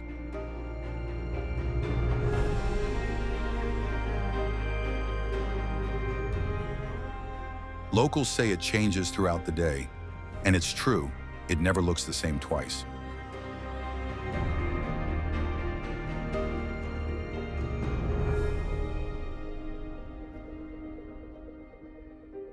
Below it, narrow streets coil around a dusty plaza where a colonial church has stood since 1648. The air smells of dust, eucalyptus, and freshly baked corn empanadas.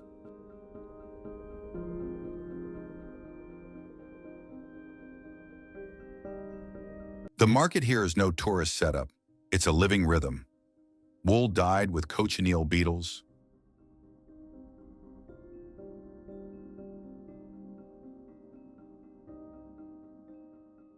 herbs for everything from altitude sickness to heartache.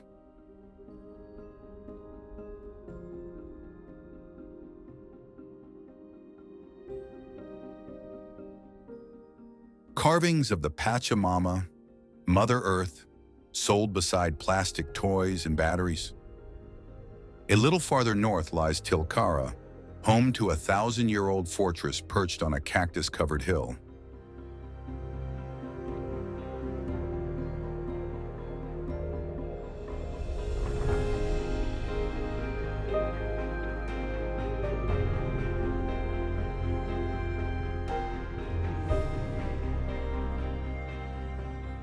The Quebrada de Tilcara offers more than ruins. It offers perspective.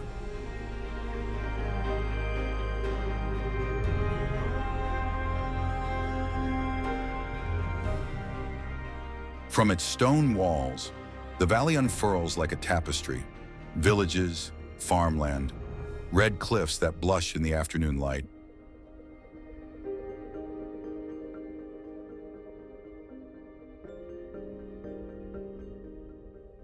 Not far from there, giant agricultural terraces appear in the hills of Coctica. Built over 1,500 years ago, they're still used today, proving that sustainability isn't a modern idea, but an ancestral one. It's easy to miss them. Then comes Humahuaca.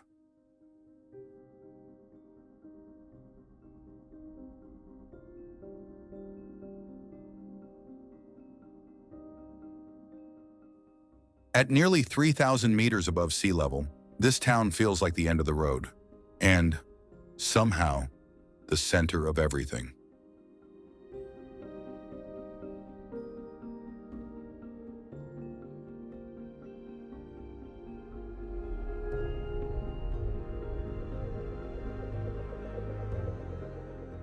The Independence Monument towers over the plaza, but it's the sound that stays with you. Church bells, laughter, a quena flute echoing down a sun-baked alley.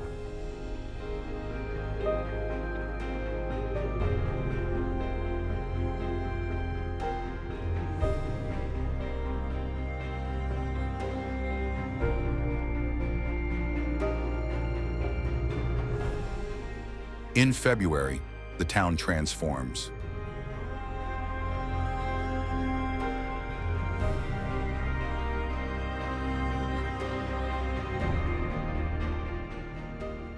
The Carnival of Humahuaca erupts in color. Devils in mirrored masks dance through clouds of flour and confetti.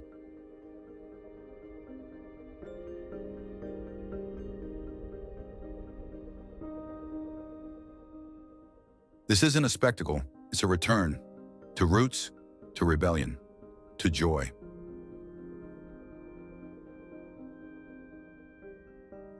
Even the silence feels different here.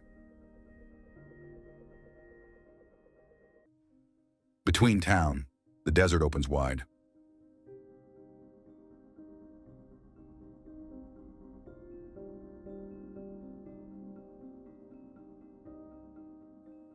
Llamas graze on high plateaus.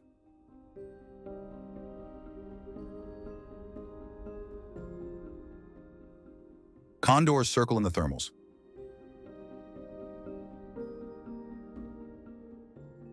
The sky stretches so far, It stops being blue. It becomes presence.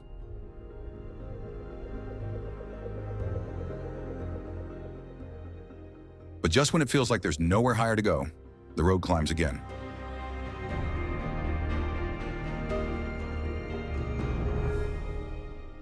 Purmamarca already rests at 2,340 meters above sea level, yet beyond it lies something unexpected, a salt flat higher than the mountain village itself.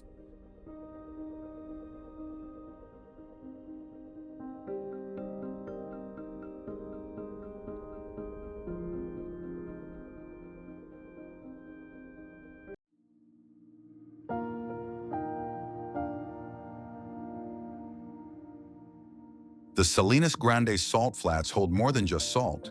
They hold a delicate, ancient ecosystem shaped by time and elemental forces.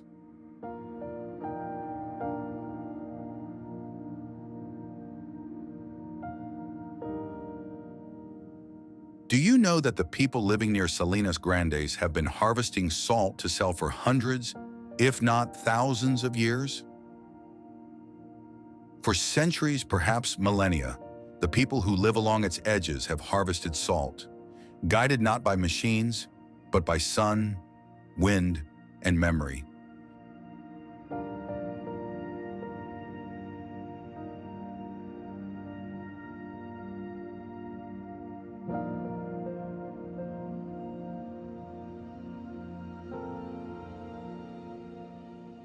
It begins with a simple act, digging shallow, rectangular pools, about 4 meters long and 2 wide.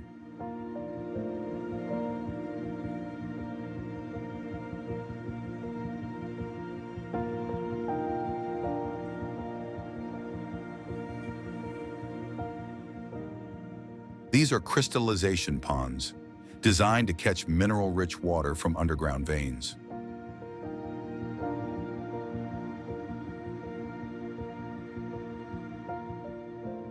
When the dry season arrives, the sun begins its slow work.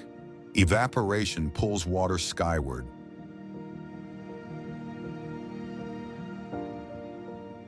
It can take almost a year for a single pond to ripen, for the crystals to thicken, harden, and mature.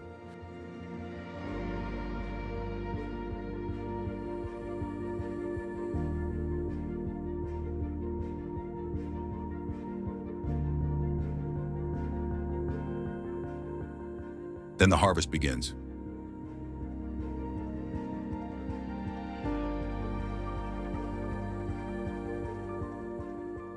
The top layer, fragile, soft, and damp, is gently removed. Beneath lies the real prize, dense, compacted salt, cut and lifted by hand, then left to dry under the open sky for weeks. No chemicals, no factories, just patience, precision, and an ancestral rhythm that has endured across generations.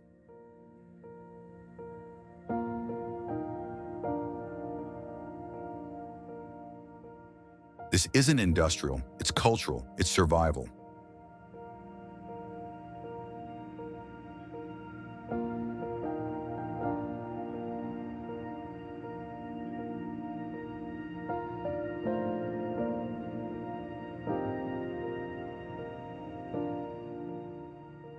And yet, this ecosystem is fragile, sensitive to even the smallest disruptions.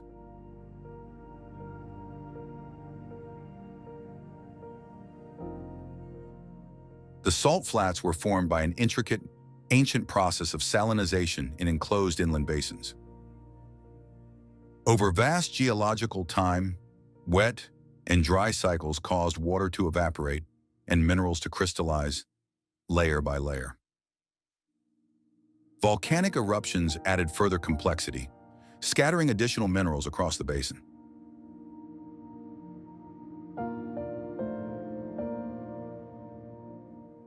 A natural artwork, sculpted by water, wind, and time.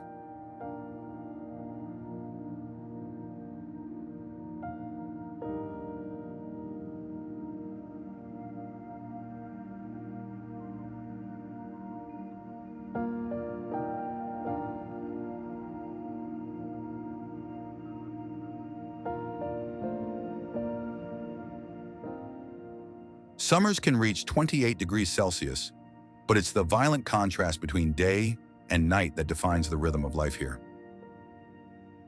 Winters dip below freezing.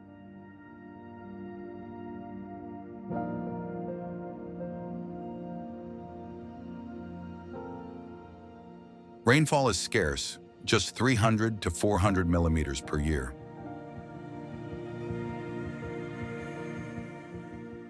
And when storms finally arrive, they transform the landscape entirely.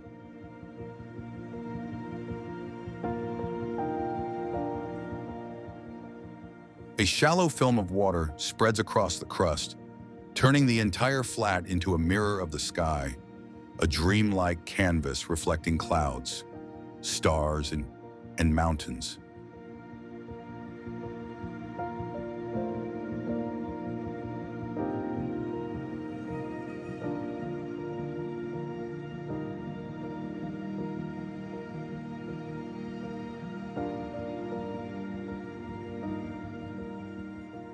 It's this illusion that draws travelers, cameras, and awe.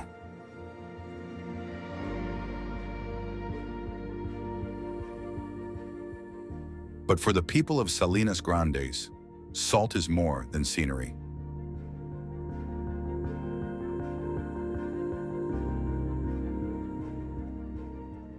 It's a lifeline.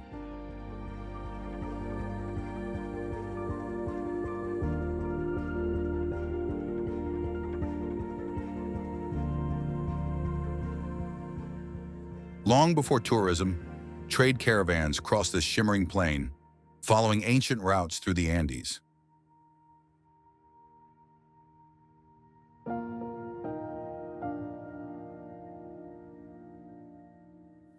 And today, every pond dug into the earth is more than a pit of minerals. It is a living archive of climate, tradition, and endurance. A record carved by hand and preserved by will. Science still struggles to explain the perfect polygonal patterns that stretch across the surface.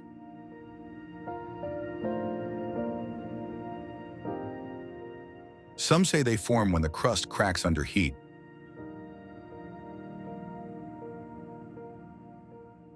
But their geometric symmetry, so precise, so surreal, remains a mystery. Like much of Salinas Grande, its truth lies somewhere between the physical and the sacred.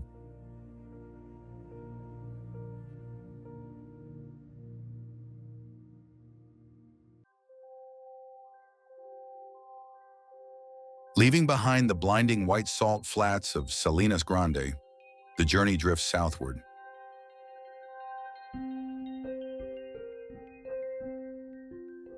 Who would have imagined that, deep in this arid desert, a hidden wine oasis would await?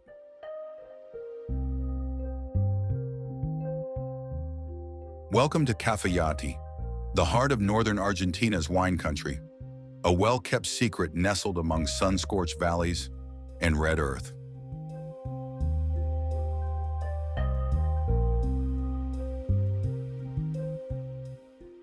This is where the landscape begins to change.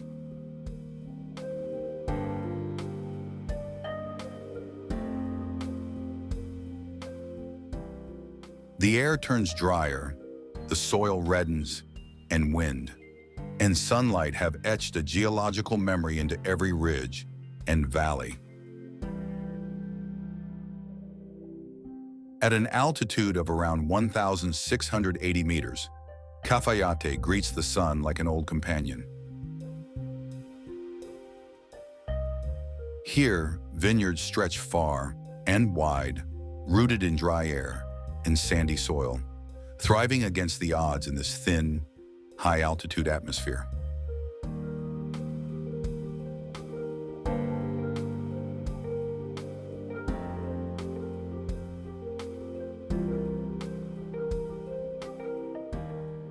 Cafayate is most famed for its Torrontés, Argentina's signature white grape.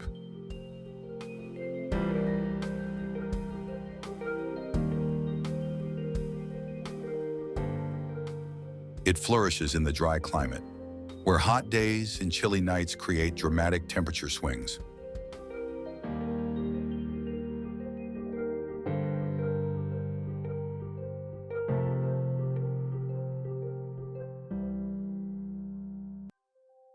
Cool winds from the Andes preserve the nighttime cold, while days remain cloudless and intensely bright, with humidity close to zero. These extremes produce grapes of exceptional character, thick-skinned, richly flavored, and intensely aromatic.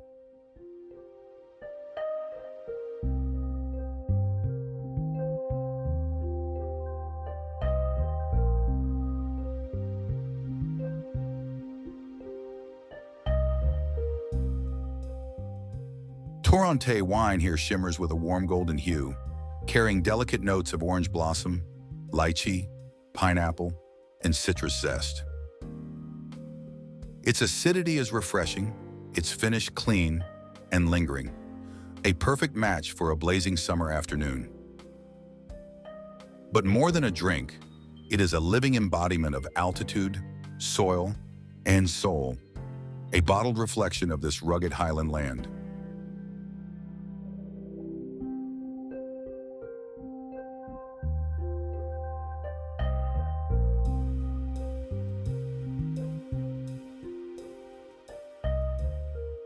Wineries here still embrace an intimate tasting culture, often set among dusty vines with the mountains standing watch in the distance.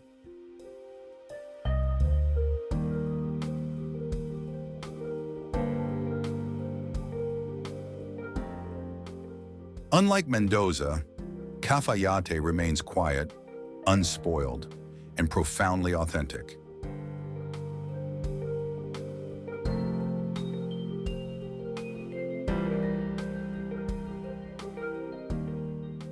In addition to Torrontés, local vineyards cultivate Malbec, Cabernet Sauvignon, and Tannat, yielding deep reds with complex textures.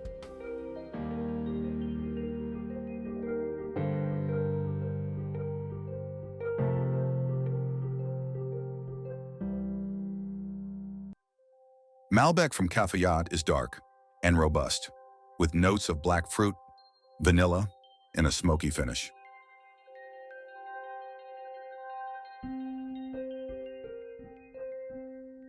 Cabernet Sauvignon here is rich and spicy, bursting with ripe red berries and a long, elegant aftertaste.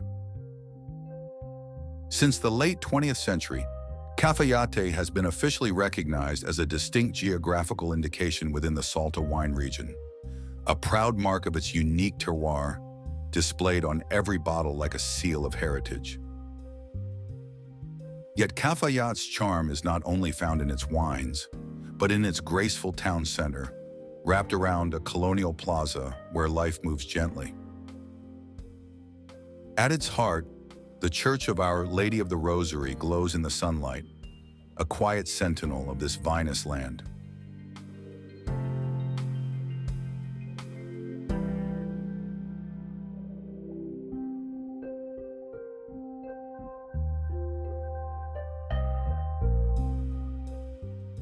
Just minutes from town, travelers can enter a dramatically different world, Quebrada de las Conchas.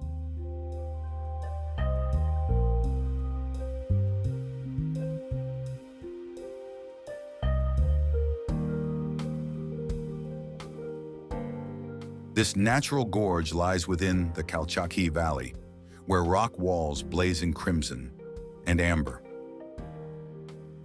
Carved over millions of years by the winds and the Las Conchas River, the canyon reveals surreal rock formations, nature's own cathedral of stone.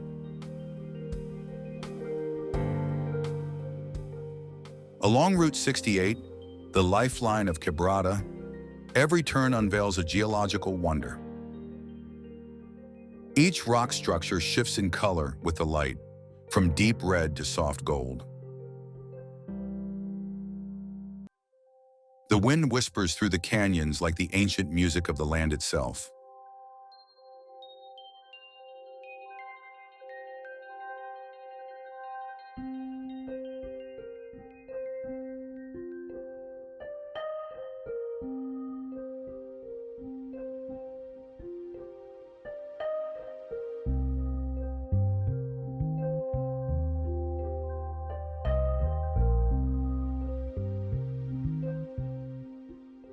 Just 10 kilometers from Cafayate, visitors can trek to the Rio Colorado Springs, a hidden world of natural pools and waterfalls tucked among the rocks.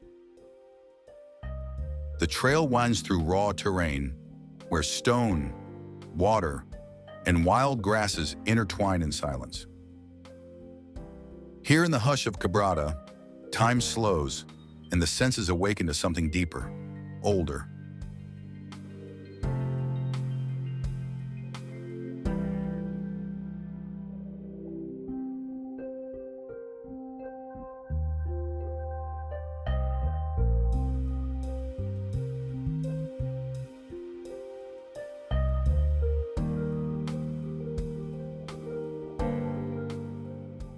Quebrada de las Conchas is not just scenery, it is the dramatic continuation of the land that gives life to Toronto.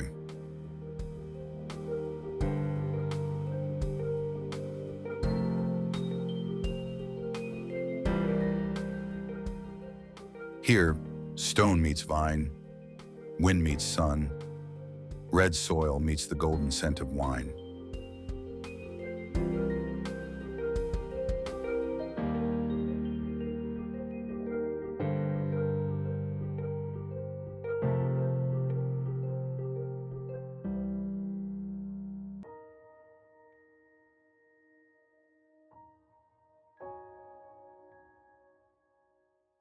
But is Cafayate the only place in Argentina where wine speaks through the land?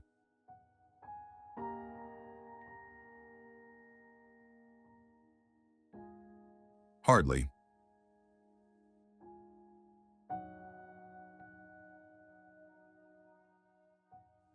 When most people think of Argentine wine, one name rises above all: Mendoza, the undisputed capital of South American winemaking.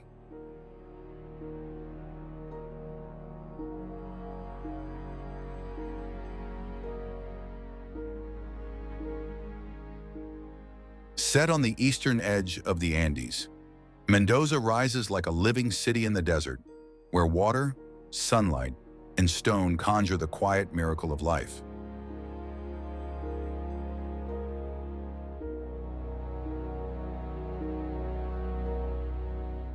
This is not a city that shouts.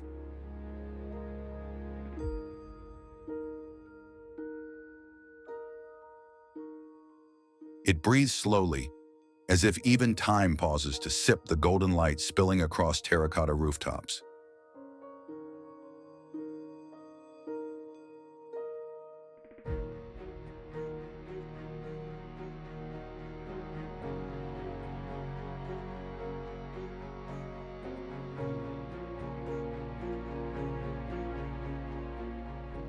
Beneath tree-lined boulevards, Mendoza speaks in whispers, the rustling of dry leaves, the scent of ripening grapes, and the hush of wind sweeping in from the mountains.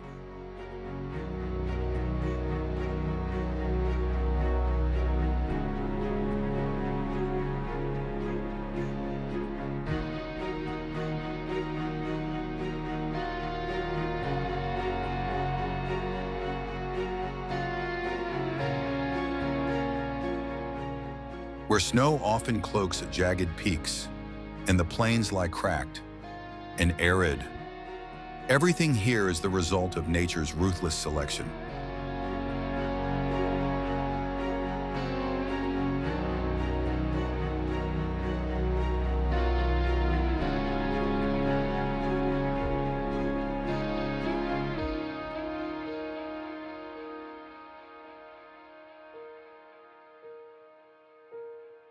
Mendoza doesn't need to be loud, because silence, in this land, is seductive.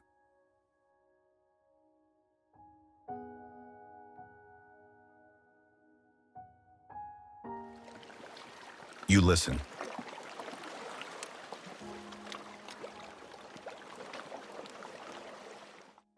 To the echo of hoofbeats on dusty paths,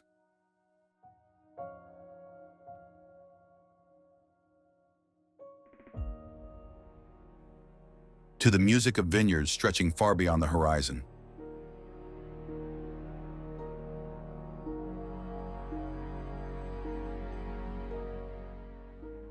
And then, as you round a sunlit valley, Mendoza reveals its true identity, the wine capital of South America.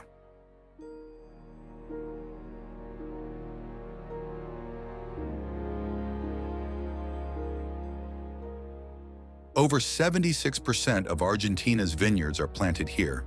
Not a boast, just a fact whispered by the wines themselves.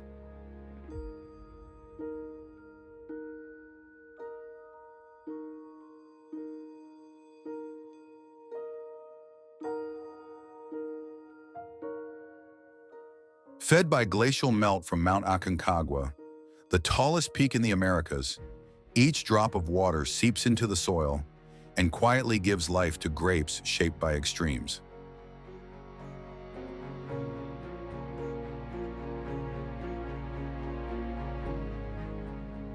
Aconcagua is the highest mountain in the Americas, rising to 6,961 meters above sea level in the Argentine Andes.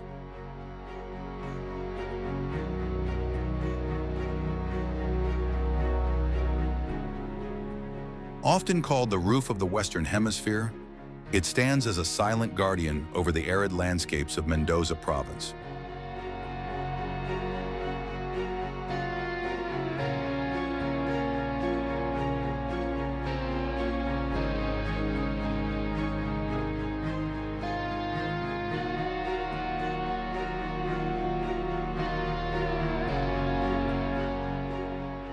The mountain draws climbers from around the world, offering both a physical challenge and breathtaking alpine views.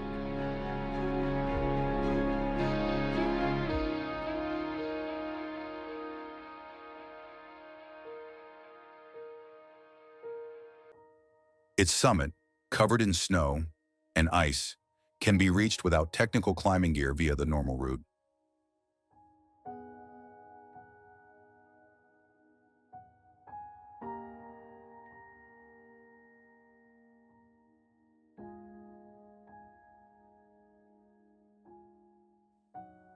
Across Valle de Uco, Luján de Cuyo, and Maipú, wineries rise like modern temples, where tradition embraces innovation.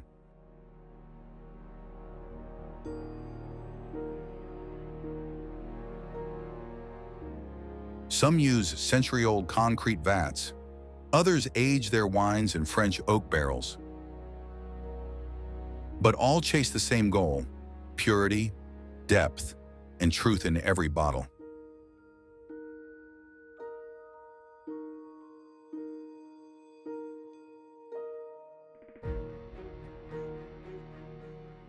This is why Mendoza doesn't just make wine. It creates experiences.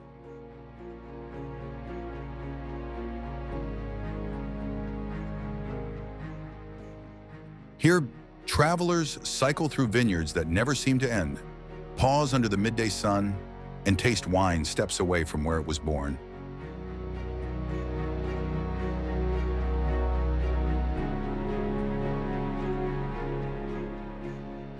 A glass of Mendoza Malbec, deep violet, with whispers of black plum and violets, can stop you in your tracks as the Andes blaze red at sunset.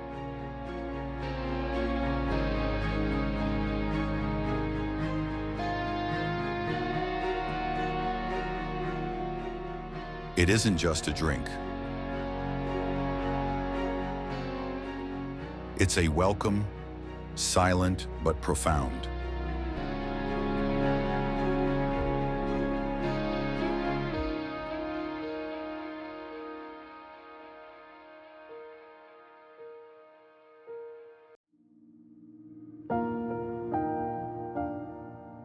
In northeastern Argentina, where water shapes the land, the Ibera Wetlands unfold like a living tapestry of sky, reeds, and slow-moving streams.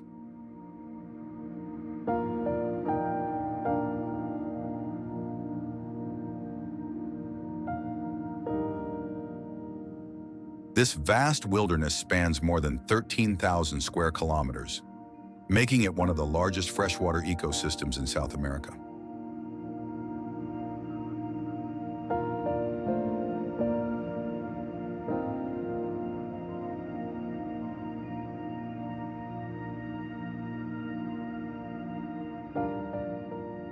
Its name, Ibera, means shining waters in the Guarani language, a fitting tribute to the way sunlight dances across its surface.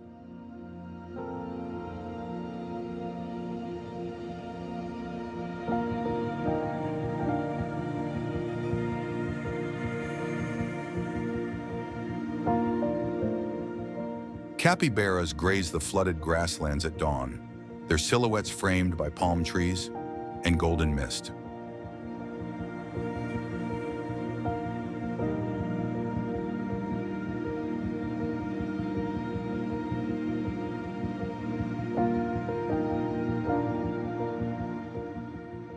Yacaré caimans lie still beneath lily pads, their open jaws catching the morning heat like silent guardians of the marsh.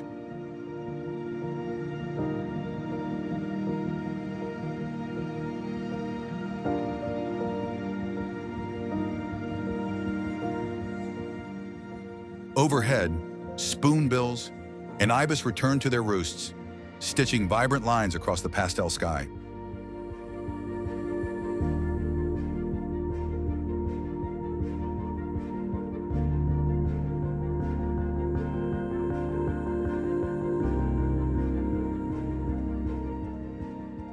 Beneath this serene beauty lies a powerful story of ecological rebirth.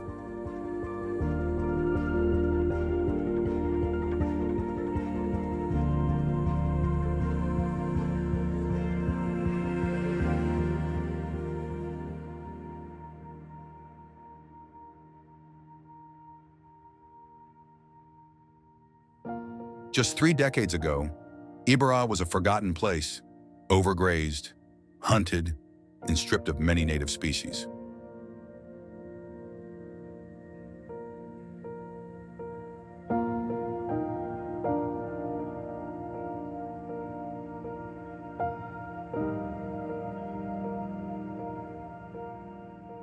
The jaguar had vanished, the giant anteater had disappeared, and much of the balance had been lost.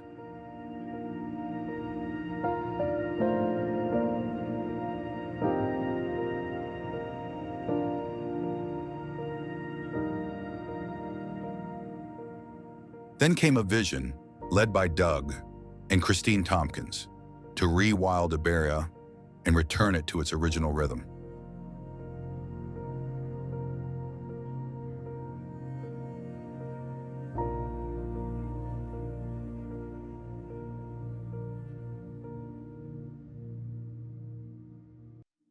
They began buying land from cattle ranchers, not to develop, but to restore.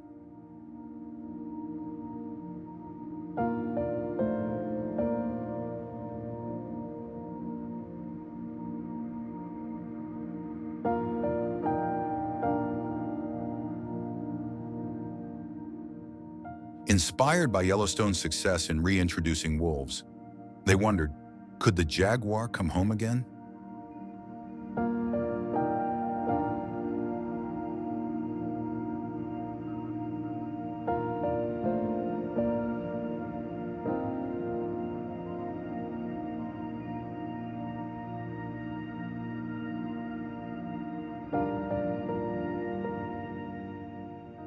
Rewilding efforts expanded quickly, from pampas deer to collared peccaries, from giant otters to tapirs.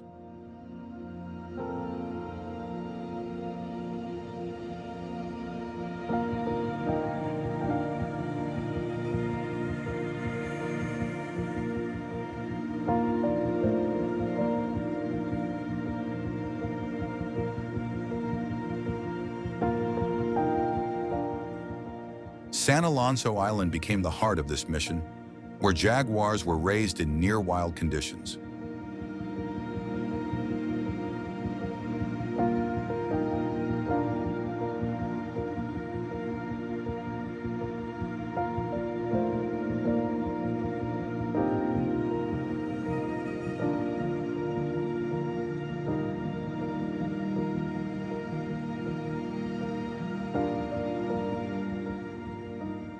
In 2021, the first wild-born jaguar cubs were spotted in the park, a milestone that echoed across the conservation world.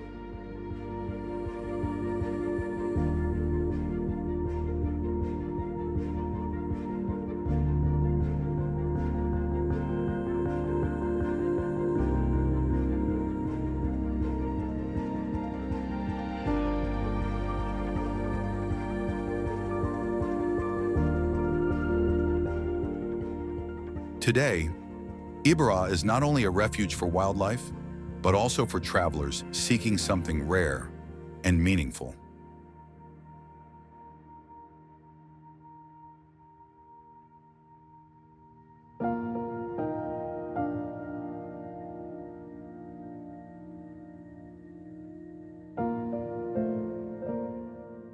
From the town of Colonia Carlos Pellegrini, boat tours glide through labyrinthine channels rich with bird life.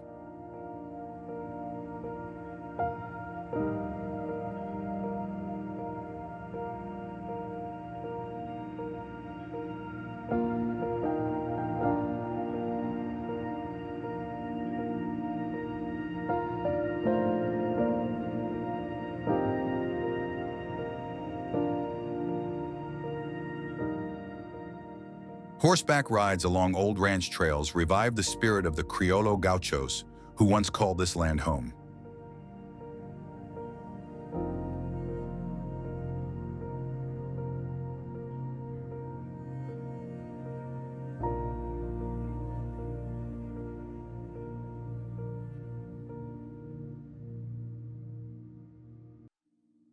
At the Carambola Gate, even horse-drawn canoe trips are offered, blending tradition and discovery.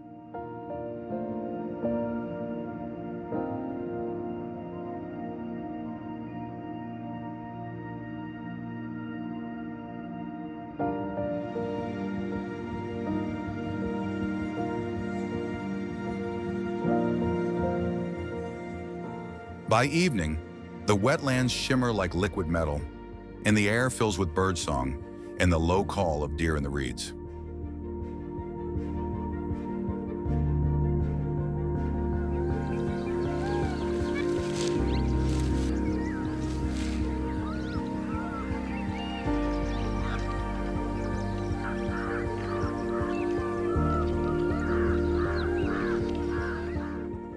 Local communities, once dependent on ranching, now thrive through nature-based tourism and artisan crafts.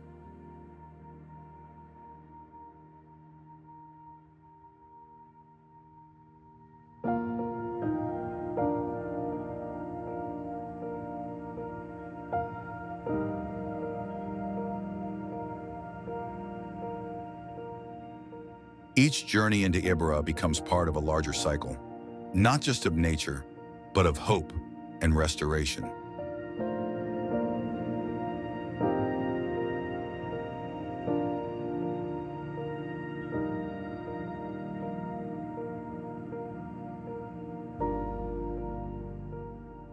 In Ibera, to witness the return of the wild is to believe in second chances, not just for animals, but for humanity too.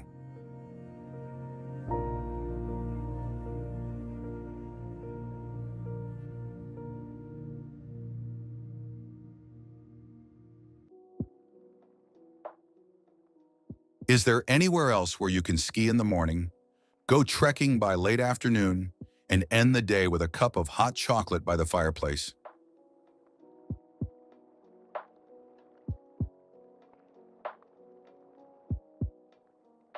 The answer might just lie on a slope in Bariloche, where classical music drifts in the air and the scent of freshly baked pastries lingers.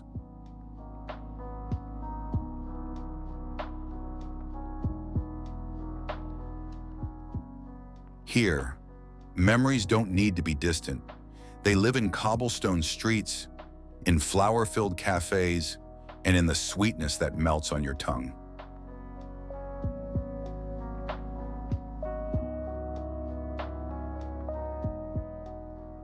Nestled in the forested mountains of northern Patagonia, Bariloche feels like a slice of Europe that has drifted to South America.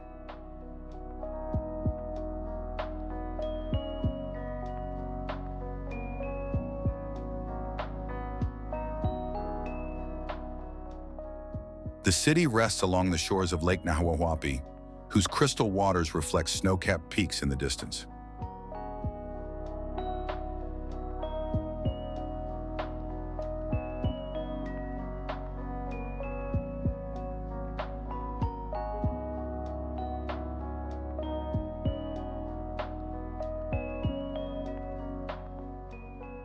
Nicknamed the Switzerland of Argentina, Bariloche breathes the alpine spirit, from wooden chalets and steep-roofed churches to winding roads that disappear into the woods.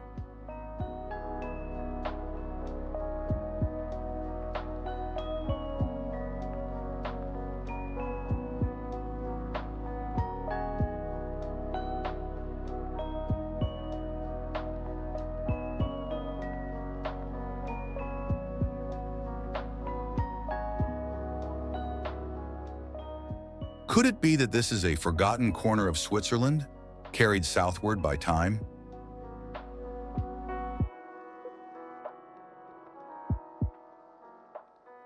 Since the late 19th century, German immigrants brought not only their architecture, but also their culture, beer, pastries, and the art of chocolate making.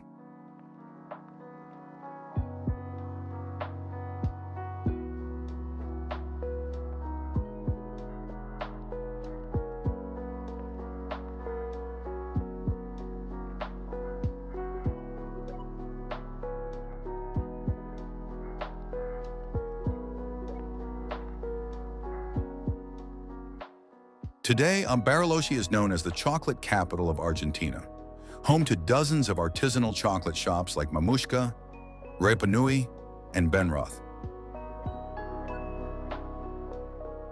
During Easter, the entire city immerses itself in the chocolate festival, where a multi-meter-long chocolate egg becomes the sweet symbol of the season.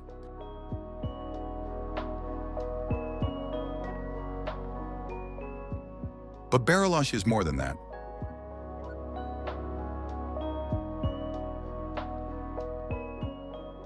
It's a four-season paradise, where each moment of the year offers a unique, unforgettable beauty.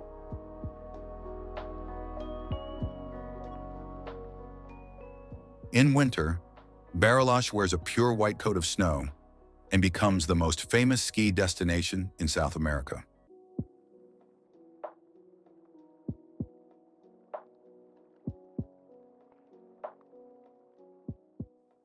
The Cerro Catedral Ski Resort attracts everyone from seasoned pros to first-timers eager to try the slopes.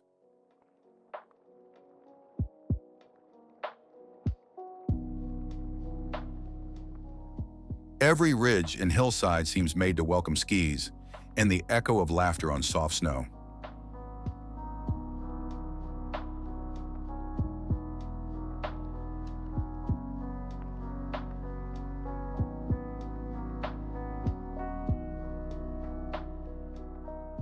When the snow melts, summer unveils a completely different Bariloche, sunny, breezy, and threaded with endless trekking trails. Forest paths wind through coihue and lenga trees, leading hikers higher and higher, where the air thins and emerald lakes appear out of nowhere. Hikers, bikers, and nature lovers come from all over, seeking a peaceful corner of Patagonia during the sunlit months.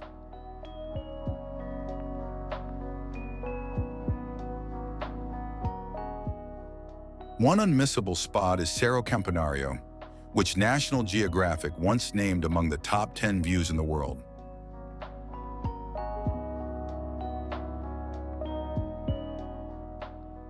From its summit, you can gaze out over a panorama of lakes, islands, and mountains that seem painted onto the horizon.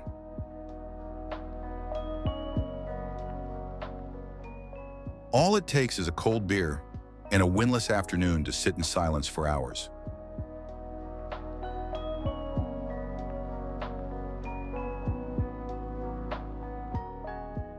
And of course, there's Lake Nahuel Huapi, not only a mirror of the sky and mountains, but the very heart of Bariloche. Lake Nahuel Huapi stretches at the city's feet, its clear waters mirroring the jagged silhouettes of surrounding peaks.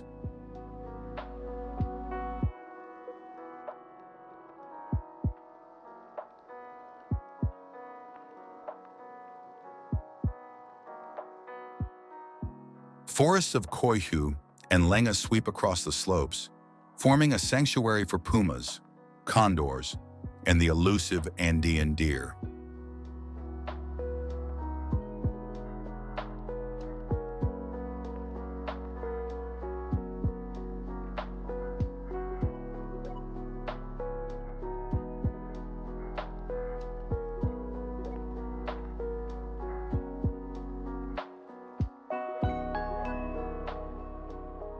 Bariloche's story is etched in its architecture. Alpine-style chalets nestled alongside Patagonian traditions, echoing the layered past of European settlers and native communities.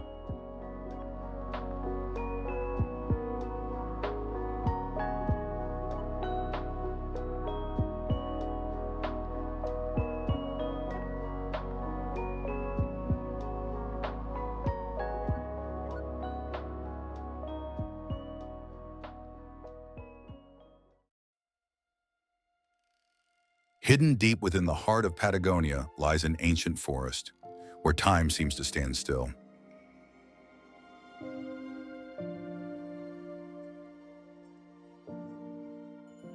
Los Alerces National Park is more than a landscape. It's a living testament to the endurance of nature.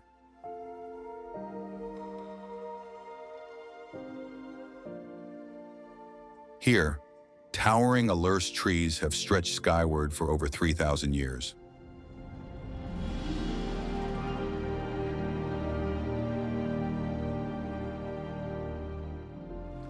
They are silent giants, witnesses to ice ages and the slow turning of history. Surrounded by mountain ranges, they have withstood blizzards, wildfires, and the footprints of humankind.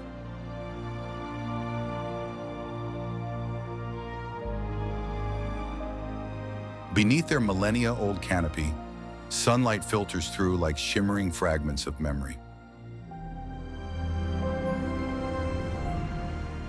Lake Futalefquen lies cradled in the valley, reflecting snow-capped peaks like a giant mirror.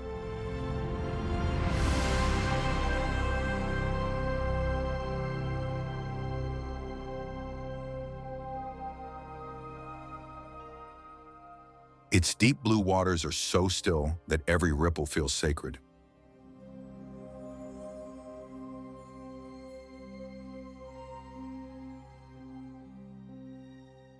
Meltwater streams wind through the ancient forest, tracing paths carved over countless centuries.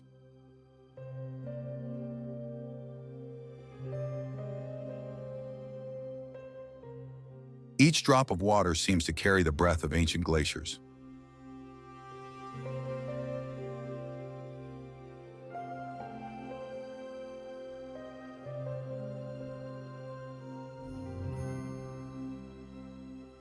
This is where the last pumas of Patagonia still hunt silently in the shadows.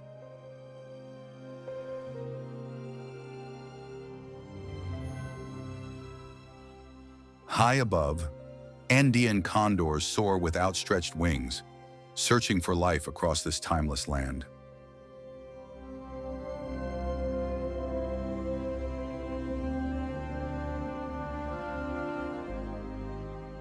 In forest clearings, the elusive huemul, a rare native deer, grazes like a remnant from a prehistoric world.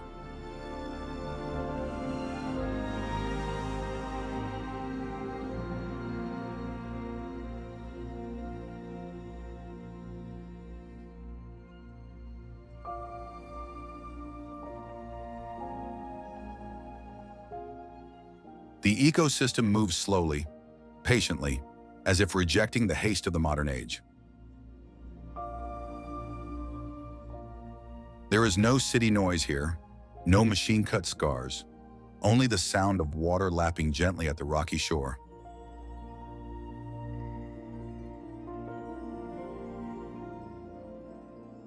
And the wind, forever whispering through every leaf and branch.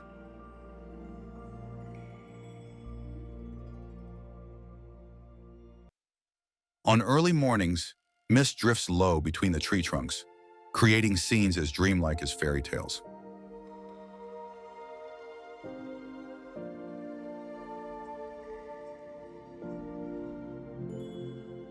There is something sacred in the Alerce forest, as if every trunk holds a secret it quietly keeps. When golden sunlight slants through the woods at dusk, the entire forest glows with silent reverence.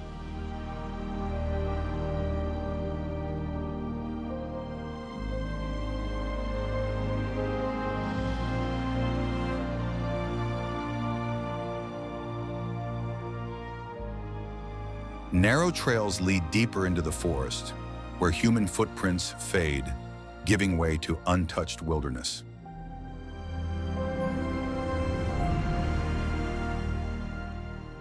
Local indigenous communities once called this place where the spirits hide among the roots.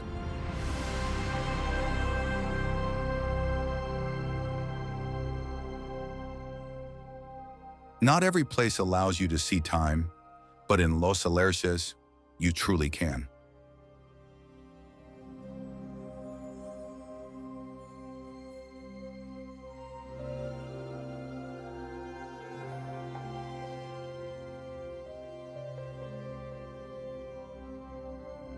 Tree roots wrap around ancient stones. The canopy arches above like a natural vault of memory. Every step in this forest feels like touching a living heritage.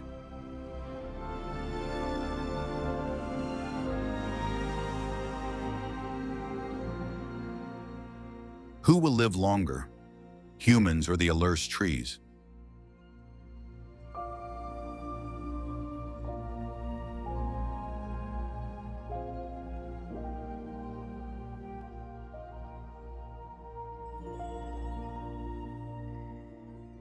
What has allowed them to survive 3 millennia?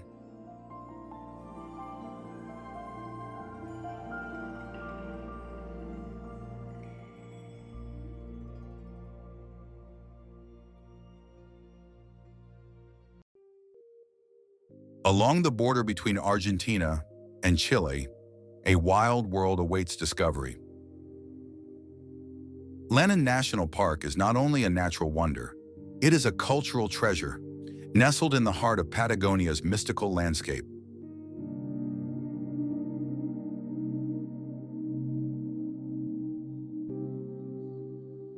What secrets lie hidden beneath the snow-capped volcano?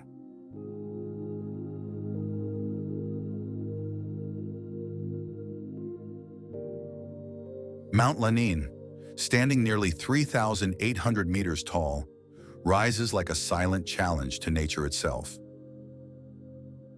Ancient glaciers still trickle down its flanks, whispering stories of an ice age long gone.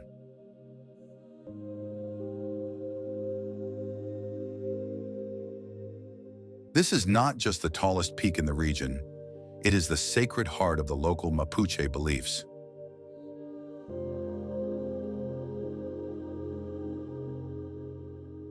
Have you ever wondered what it feels like to stand on the side of a dormant volcano, gazing out over the endless forest of the Andean Patagonian range?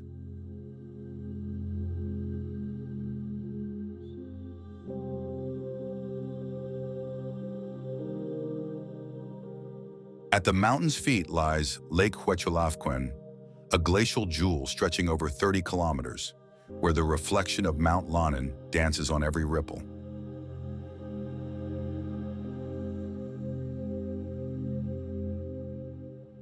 The trails that wind around its shores lead not only through thick woods, but into a rare kind of stillness, one only found deep in the wild.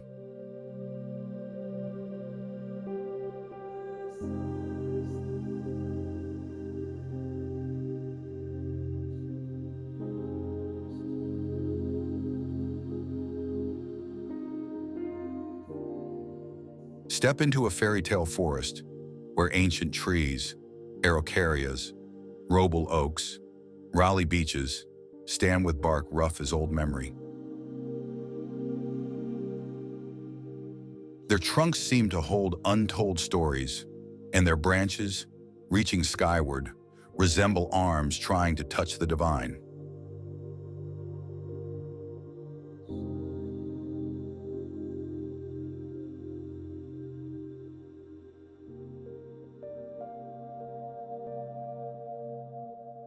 Among them, the Mapuche people have lived for generations, forging a bond between nature and spirit that cannot be separated.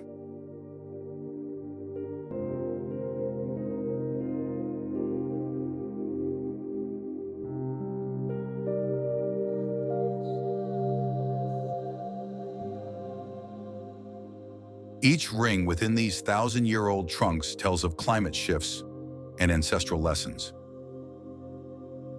The bark bears traces of Mapuche rituals. The amber sap glows like frozen prayers.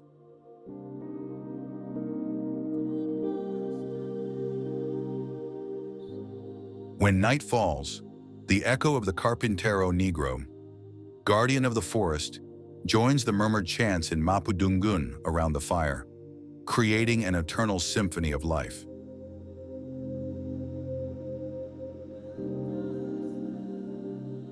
To the Mapuche, these araucarias are not just trees, they are Nyen Mapu, the spirits and stewards of the land.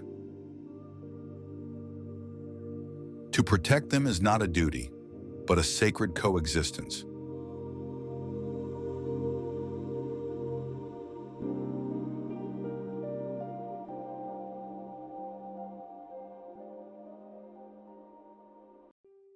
They harvest pine cones in accordance with Admapu, the traditional code, always leaving a share for the spiritual world.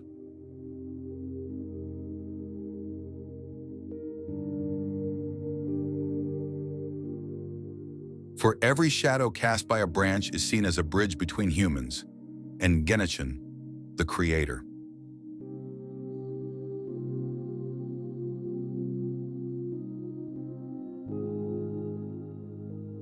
And above all, they live by the wisdom of Itrofil Mongan, that all forms of life are inseparable. When an araucaria falls, the Mapuche do not mourn a lost tree. They hold the Ngillatun ceremony to give thanks for a life completed, knowing that its decaying body will nurture fungi, insects, and the forest yet to come.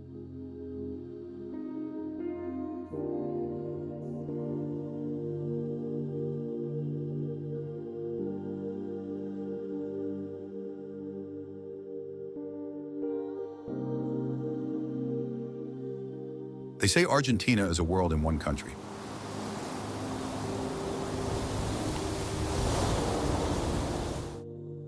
But just across the Andes lies something stranger, sharper, older. A land carved by salt, wind, and time. Next episode, Chile, the spine of a continent